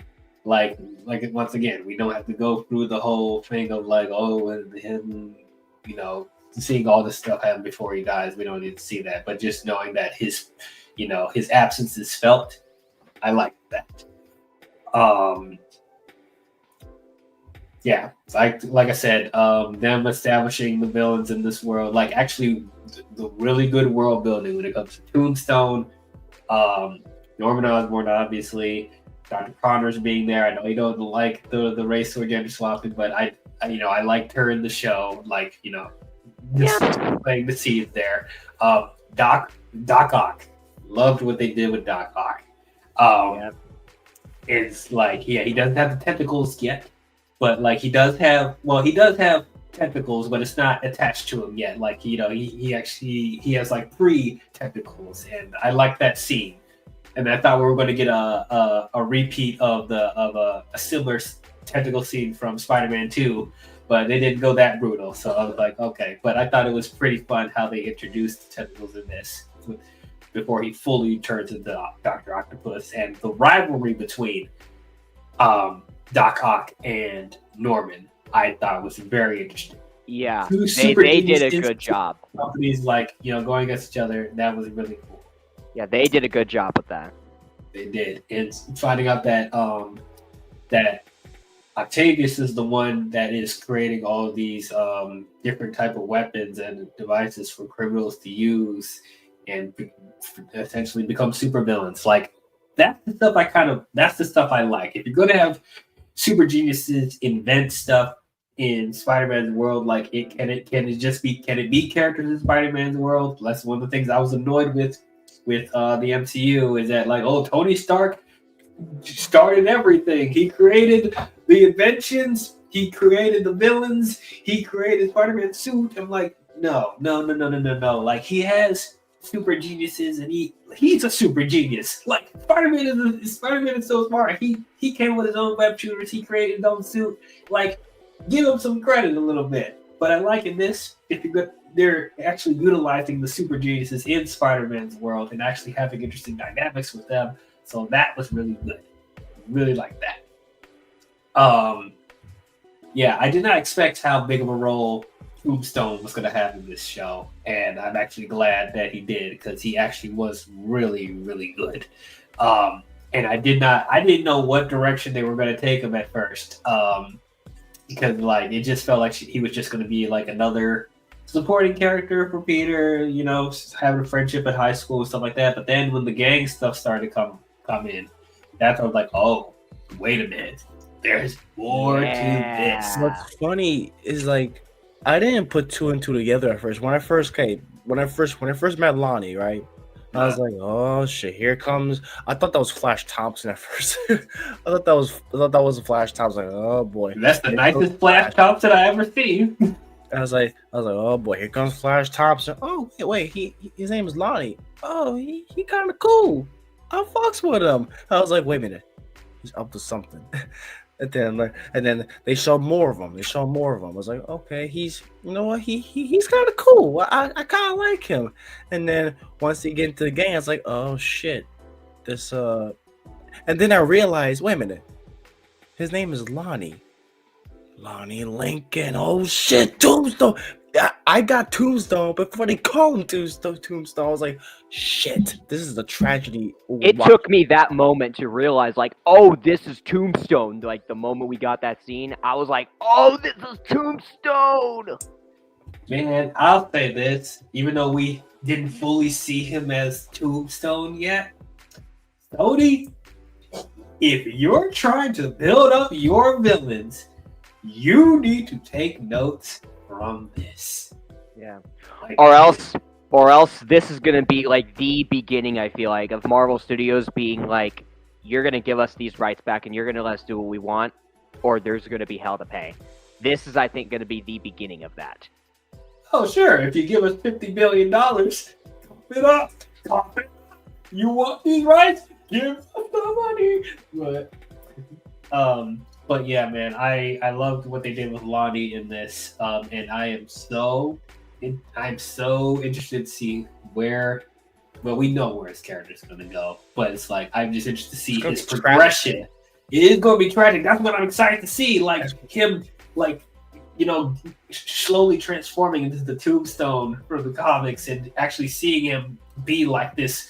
I don't know, this powerful boss leader with invulnerability and super strength and all that stuff, and him turning pale white and stuff like that. Like I'm excited to see his transformation. I'm interested to see what they're gonna do with it. Who knows? Who knows if it's gonna be in the second or maybe the third and final season.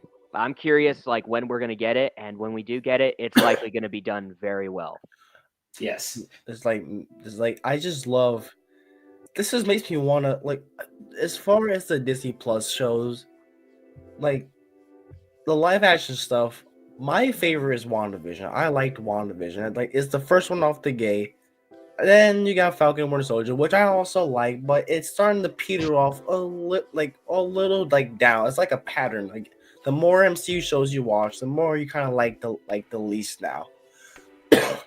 And then once you get something like X-Men 97, and it's just shoots all the way up like a rocket, like so thoroughly, and it's like the best. Like, I call it the best overall Disney Plus Marvel show. Like, not MCU show, just Marvel in general on Disney Plus. And then you got this show, which is just also just boom, boom, going up, and it's being hailed as my second favorite. So far, Daredevil, first 2 episodes, pretty good. We got 7 episodes to go, so I'm more of a wait and see attitude. But I'm really hoping that, as much as I love the MCU, as much as I like connectivity and stuff, not everything has to be connected. And I like to see more stories kind of like this, where they're taking they're more grounded, they're more intimate, they're more character driven, instead of just these big elaborate spectacles setting up another universe or whatever, or another movie or crap. So I like it when they do something like this, and it makes me more excited for Marvel animation. They're 2 for 2 for me now. They got the Eyes of Wakanda show they got going on this year. Like, okay, we got Black Panther. Anything Black Panther, day one. So Marvel animation, give me some good. I agree. Marvel animation so far is knocking out of the park. Outside of What If Season 3, but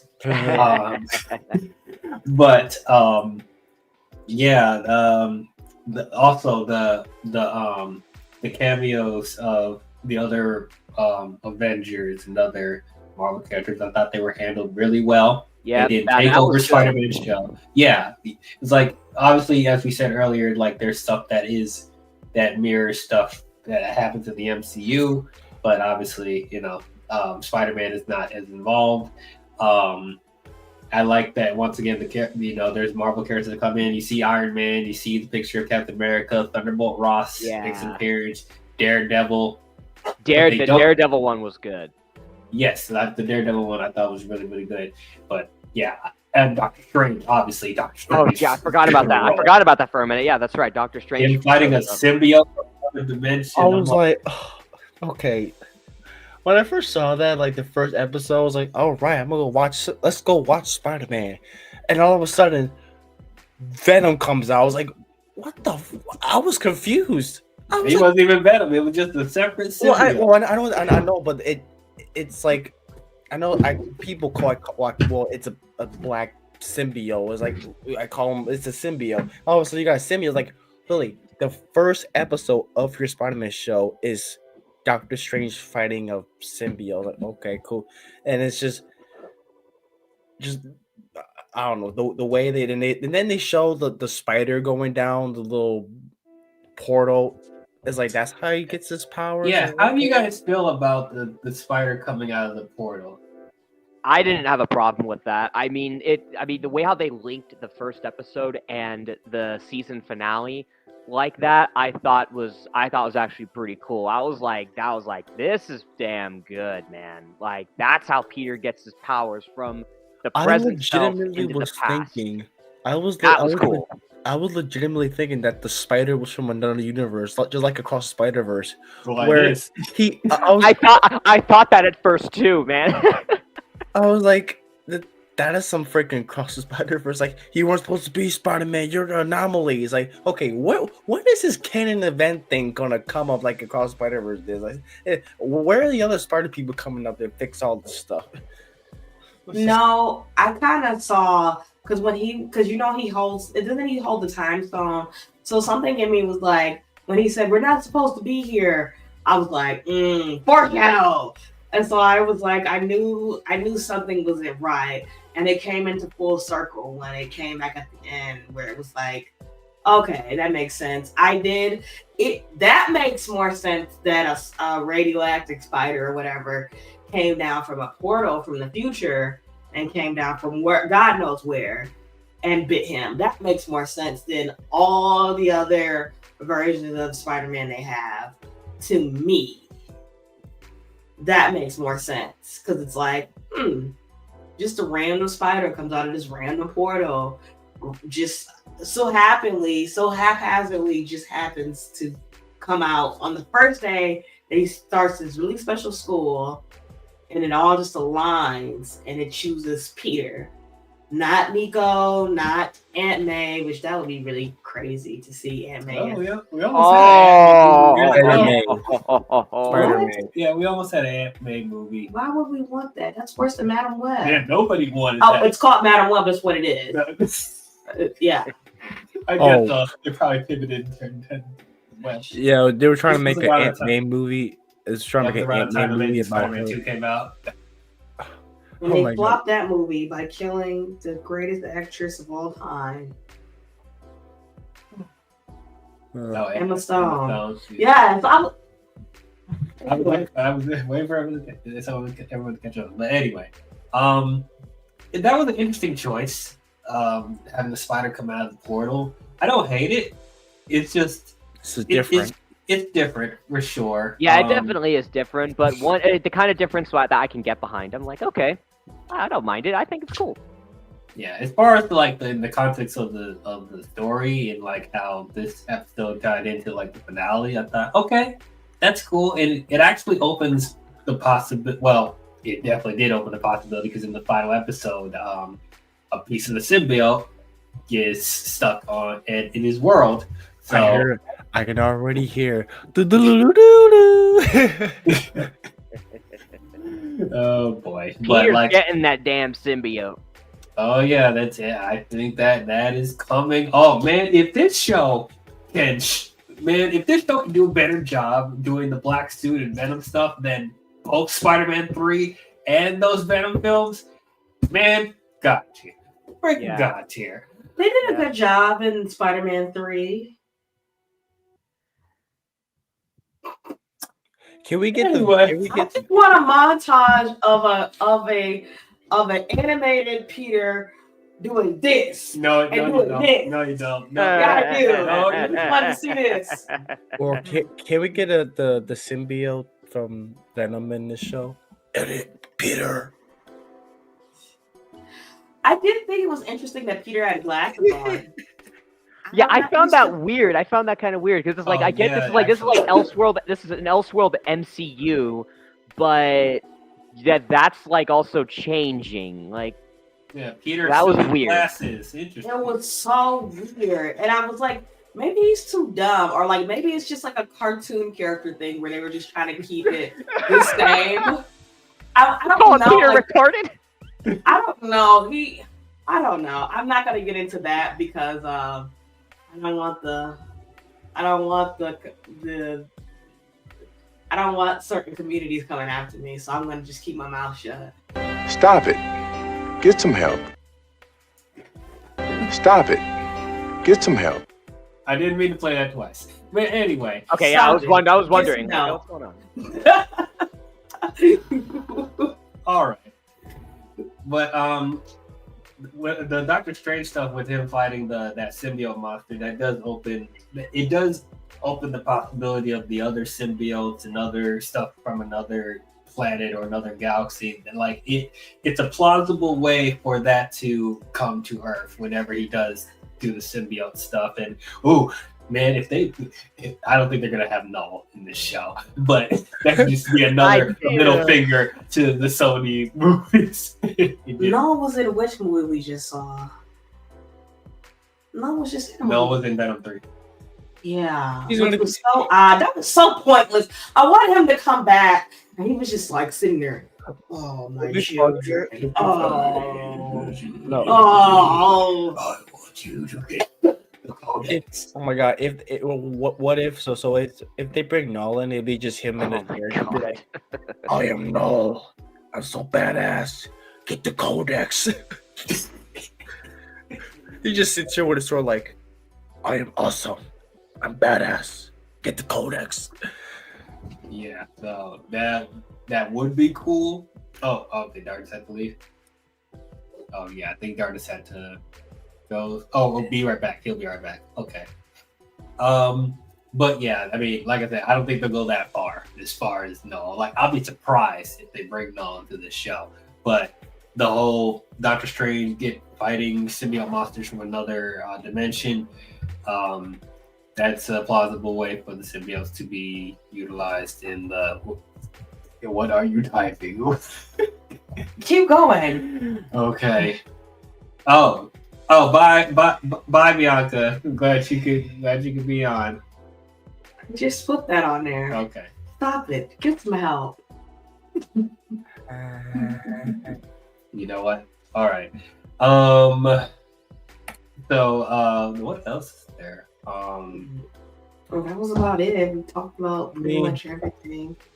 Okay, so going into season 2, because they I think this is legit, but for season 2 I think they're trying to bring in Gwen Stacy. Why do you say that? I think I saw something on there. I saw concept art. Yeah, concept art with her. So I think she'll probably be in season 2. But not just regular Gwen Stacy, but they're already going to establish that she is Spider-Gwen. So Spider-Gwen is probably going to be in season 2. Okay. Well, I mean, until season 2 comes out, I don't don't want to hear anything about it. I am a little I'm a little hesitant about that, mostly because they did the same mistake in that other Spider-Man show 2017, where they're just introducing a lot of other Spider people in it, even though it's about Peter Parker. They were just okay, we got Miles Morales, they got Spider-Gwen. They even added freaking like the freaking girls from Madam Web, like those 3 Spider girls. I forgot what their names were, Spider Woman or whatever. I'm like, don't give a crap. I'm like, You see their character development. Yeah, we all wanted to see the character development. There was none. yeah, just don't. I don't want them to suddenly add. Oh yeah, we got Miles Morales, and it's like, okay, this is about Peter Parker. Okay, let him get his own story. I mean, that's true, and I think it will still be his show because, like, we have a bunch of Avengers established in the world. The other Marvel characters established, but it was still focused on him. So I think he will still be the main focus. But I do think that's interesting that off the gate, there's already going to be an established Spider-Gwen.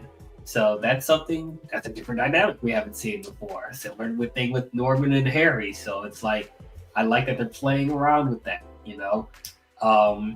Now, if they decide to do multiverse stuff in this show as well, and then they want to bring their version of Madam Web, I'm like, okay, wait, guys. Watch it be voiced by Dakota Johnson. No. I want, if Madam Web's not an old lady, I don't want to see it. But that's interesting. It's interesting to see what they do with that. But Amadeus Cho is in this show. So, and then he's part of he's gonna be part of I think is he part of the whole web thing that they're gonna be doing the next season? Because I wonder if they're gonna have him be the what's it called, the super awesome Hulk, whatever the heck he's called. I know, I forgot.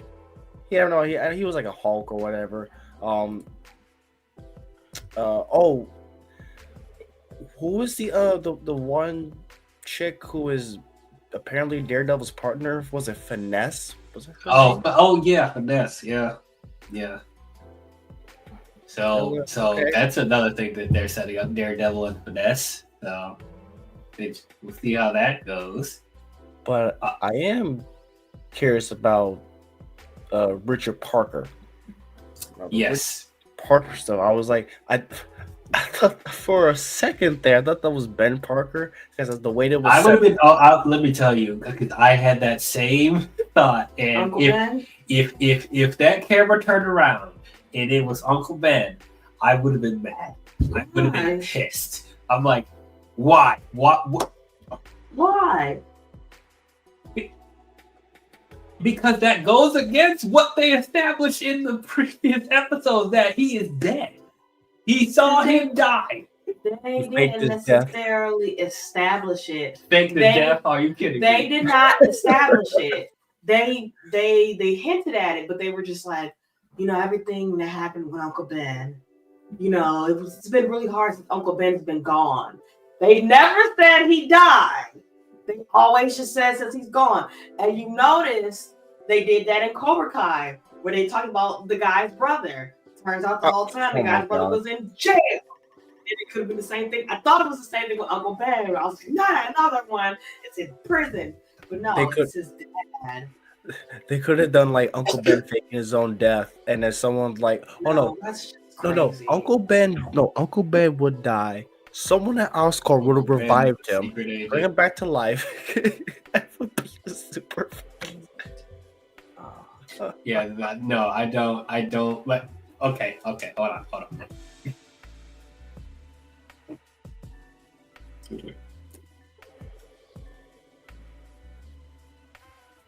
Y'all taking a picture together? What's going on? No, I'm trying to find it.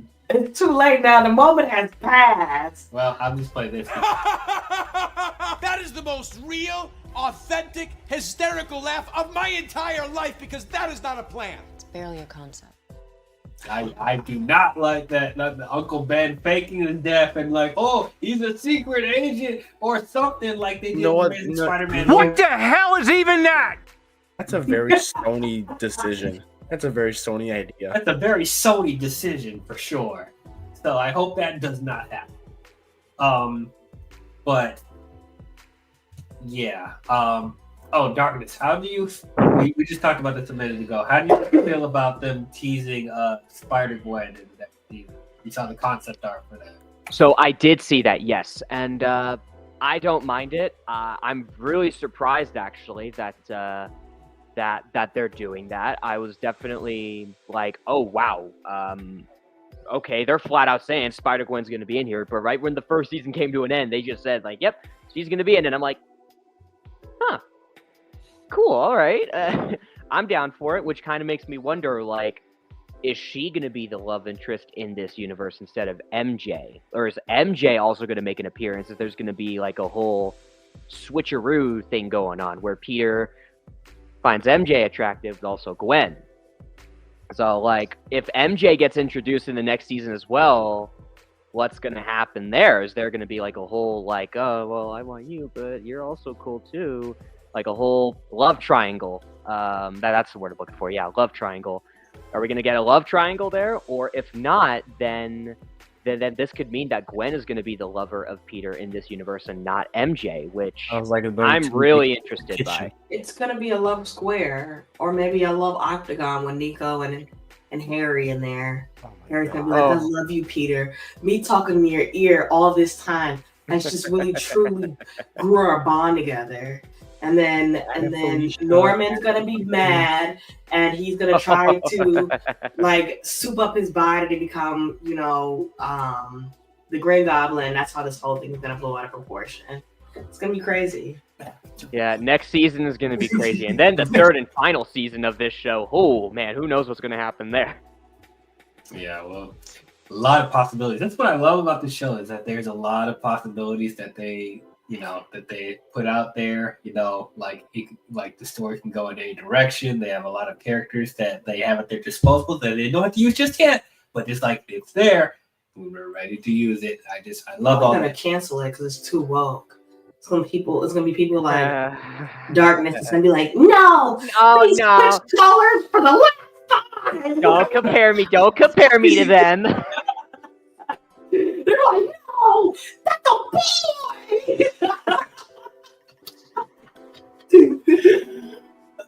Okay. Superman's 1% black? Blasphemy. No, never see it. Even though he's an alien, so I don't understand that. Technically, 1/8. That part I don't get. Like, Venom's an alien. He's a symbiote. They're supposed to look black. Okay.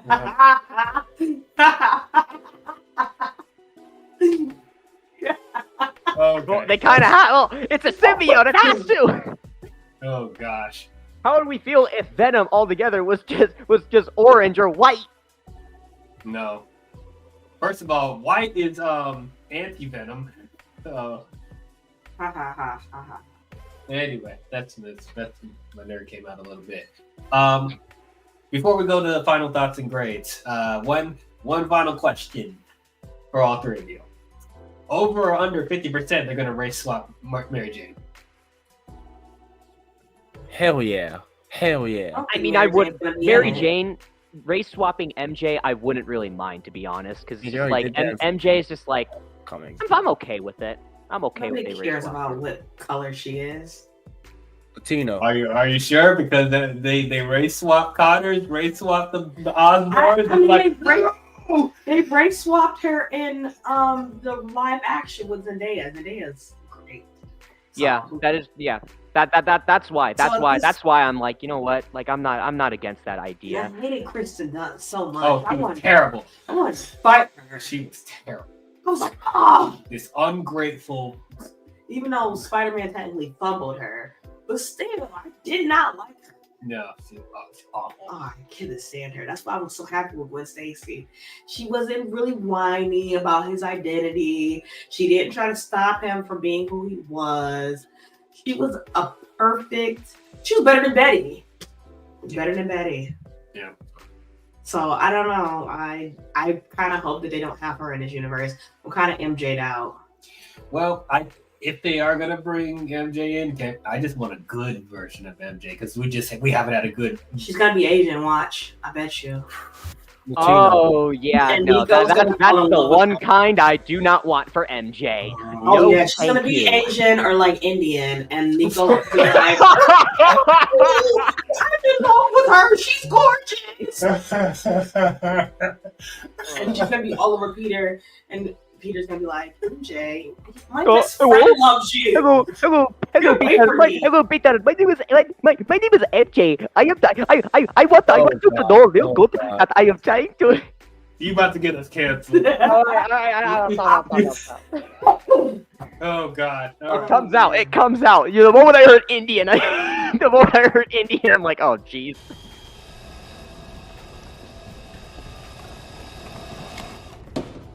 How about no? All right. I'm clipping that. I'm putting it on TikTok.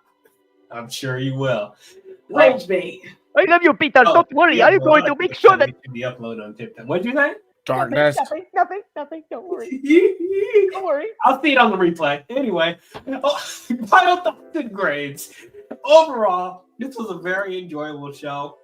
I was very surprised. I didn't really have a lot of expectations going in because I haven't really enjoyed an animated Spider-Man show in a long time. But this was a pleasant surprise, especially after the previous few installments we've been getting from the MCU up until this point. The storytelling of this is very good, and there's some ideas and characters and concepts and storylines they put in this show that I wish they did with the Tom Holland films.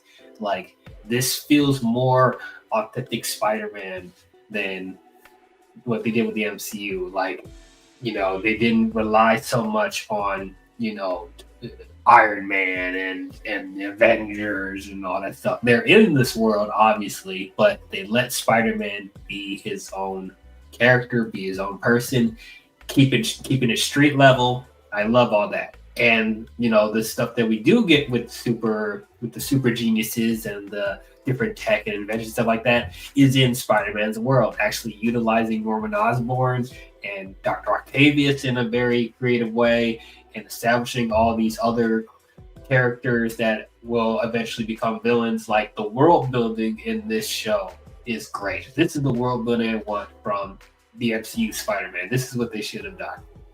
And this is what Sony should have done as well. Oh, Sony 100%. This 100% Sony should have done this, because this just goes to show that, like, Sony just doesn't know what the hell they're doing, and Marvel Studios can handle the Spider-Man IP better than they ever will. Well, I don't want to say with every single thing that Sony is, because, like, there's the Spider-Verse stuff. So, I mean, well, after the Spider-Verse stuff, it's like, yeah, I don't know what else Sony's going to have up their sleeve. So it's like, after that, hopefully Marvel Studios will come in and just be like, weep.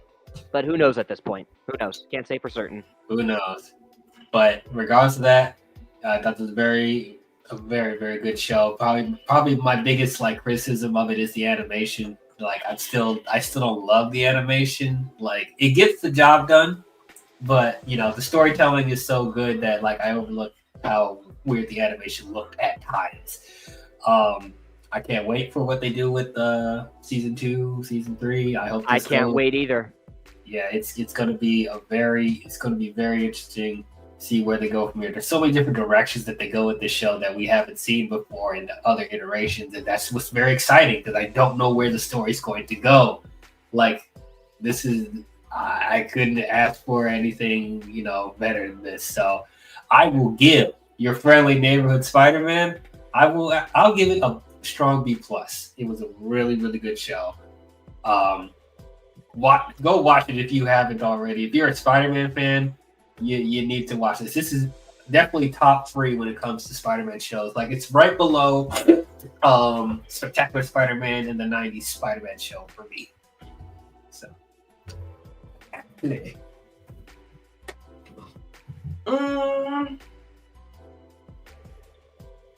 well, we got through it in one day, which we don't do with most shows at all. Yay, ADHD. So I give it an A-. All right. Darkness. So certain thing I'm going to say real quick. I know people are probably going to go, "Oh God!" Here we go. But, I'm just going to say this right now. I'm just going to say this right now. I will say that, one, this is a really good show, and I am definitely looking forward to season 2. All the characters that we get introduced to, this iteration of Peter especially. I don't know if this was really touched upon. I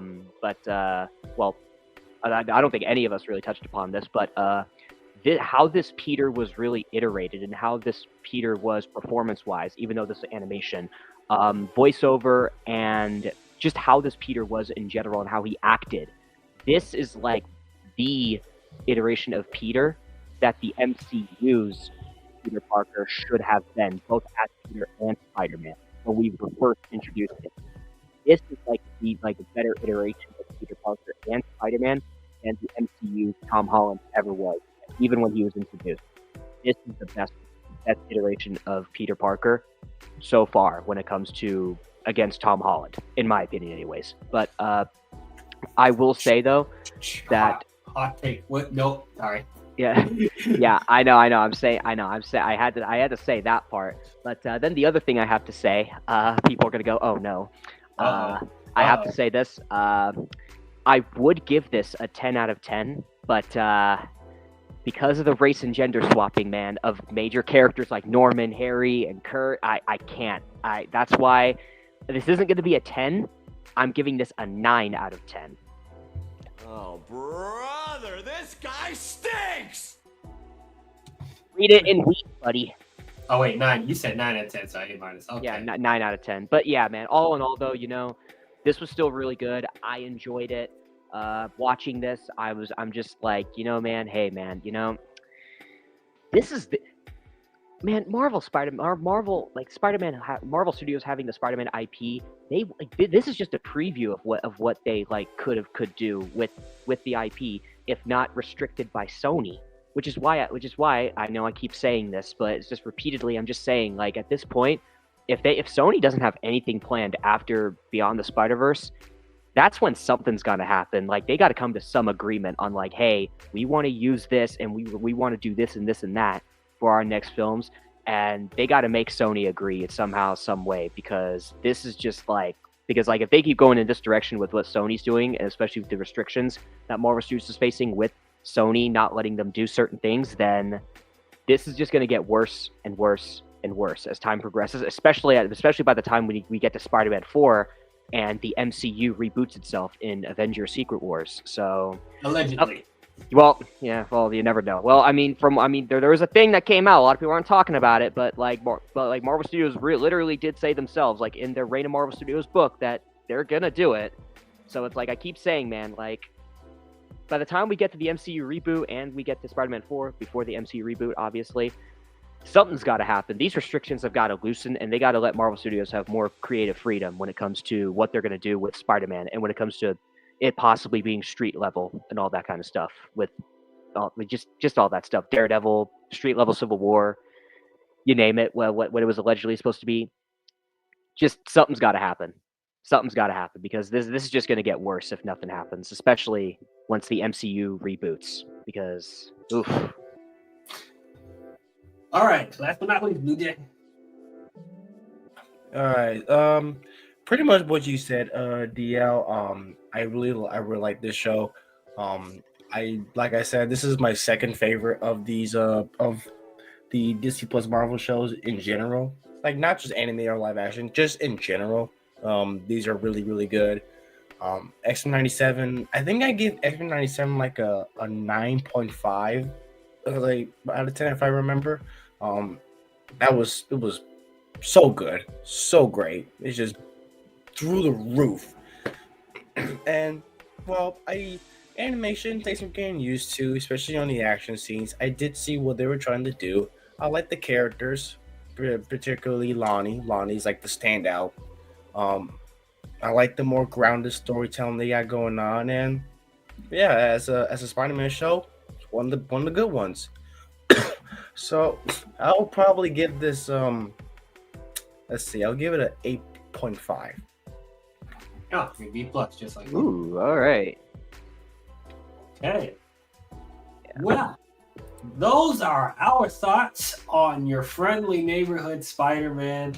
Tell us out there, what did you guys think about it? Did you guys watch it? Did you guys love it? Did you guys hate it? Did you guys think it was okay? How does it compare to other Spider-Man shows? How does this compare to the other shows on Disney Plus? Let us know your thoughts down below. I love you, Peter. I want to make sure that I talk to you even more, Peter. Don't worry, I'm trying. Don't worry, Peter. I love you. I love you, Peter. I love you so much, Peter. Just no. I know, I'm just fucking around. So, the next installment of the MCU we will be covering is Daredevil Born Again. Fuck yeah, man. and all the episodes there. We're gonna have a huge spoiler discussion on that. I can't wait. Like I really like what I'm seeing so far with the first 2 episodes. So just keep it up. But that is next on show wise, and then Stop the momentum, MCU. Keep going with Daredevil Born Again, Fantastic Four First Steps. Yeah, This Thunderbolts. Thunderbolts. Yeah, and Thunderbolts, that's right. But for this year, though, it's got to be Fantastic Four First Steps and Daredevil Born Again. Yep. So yeah, if you guys enjoyed this live stream, please don't forget to leave a thumbs up and subscribe to the channel. And don't forget to hit the bell if you want to be notified on future videos I'll be doing. Don't forget to subscribe to Blue Jay's channel, Blue Cinema. Subscribe to Darkness Under the Wind. And Ashley will appear on more things on my channel as always. But that is all we have for you Spider-Man fans, and we will catch you guys next time. Talk to you guys later. Bye-bye.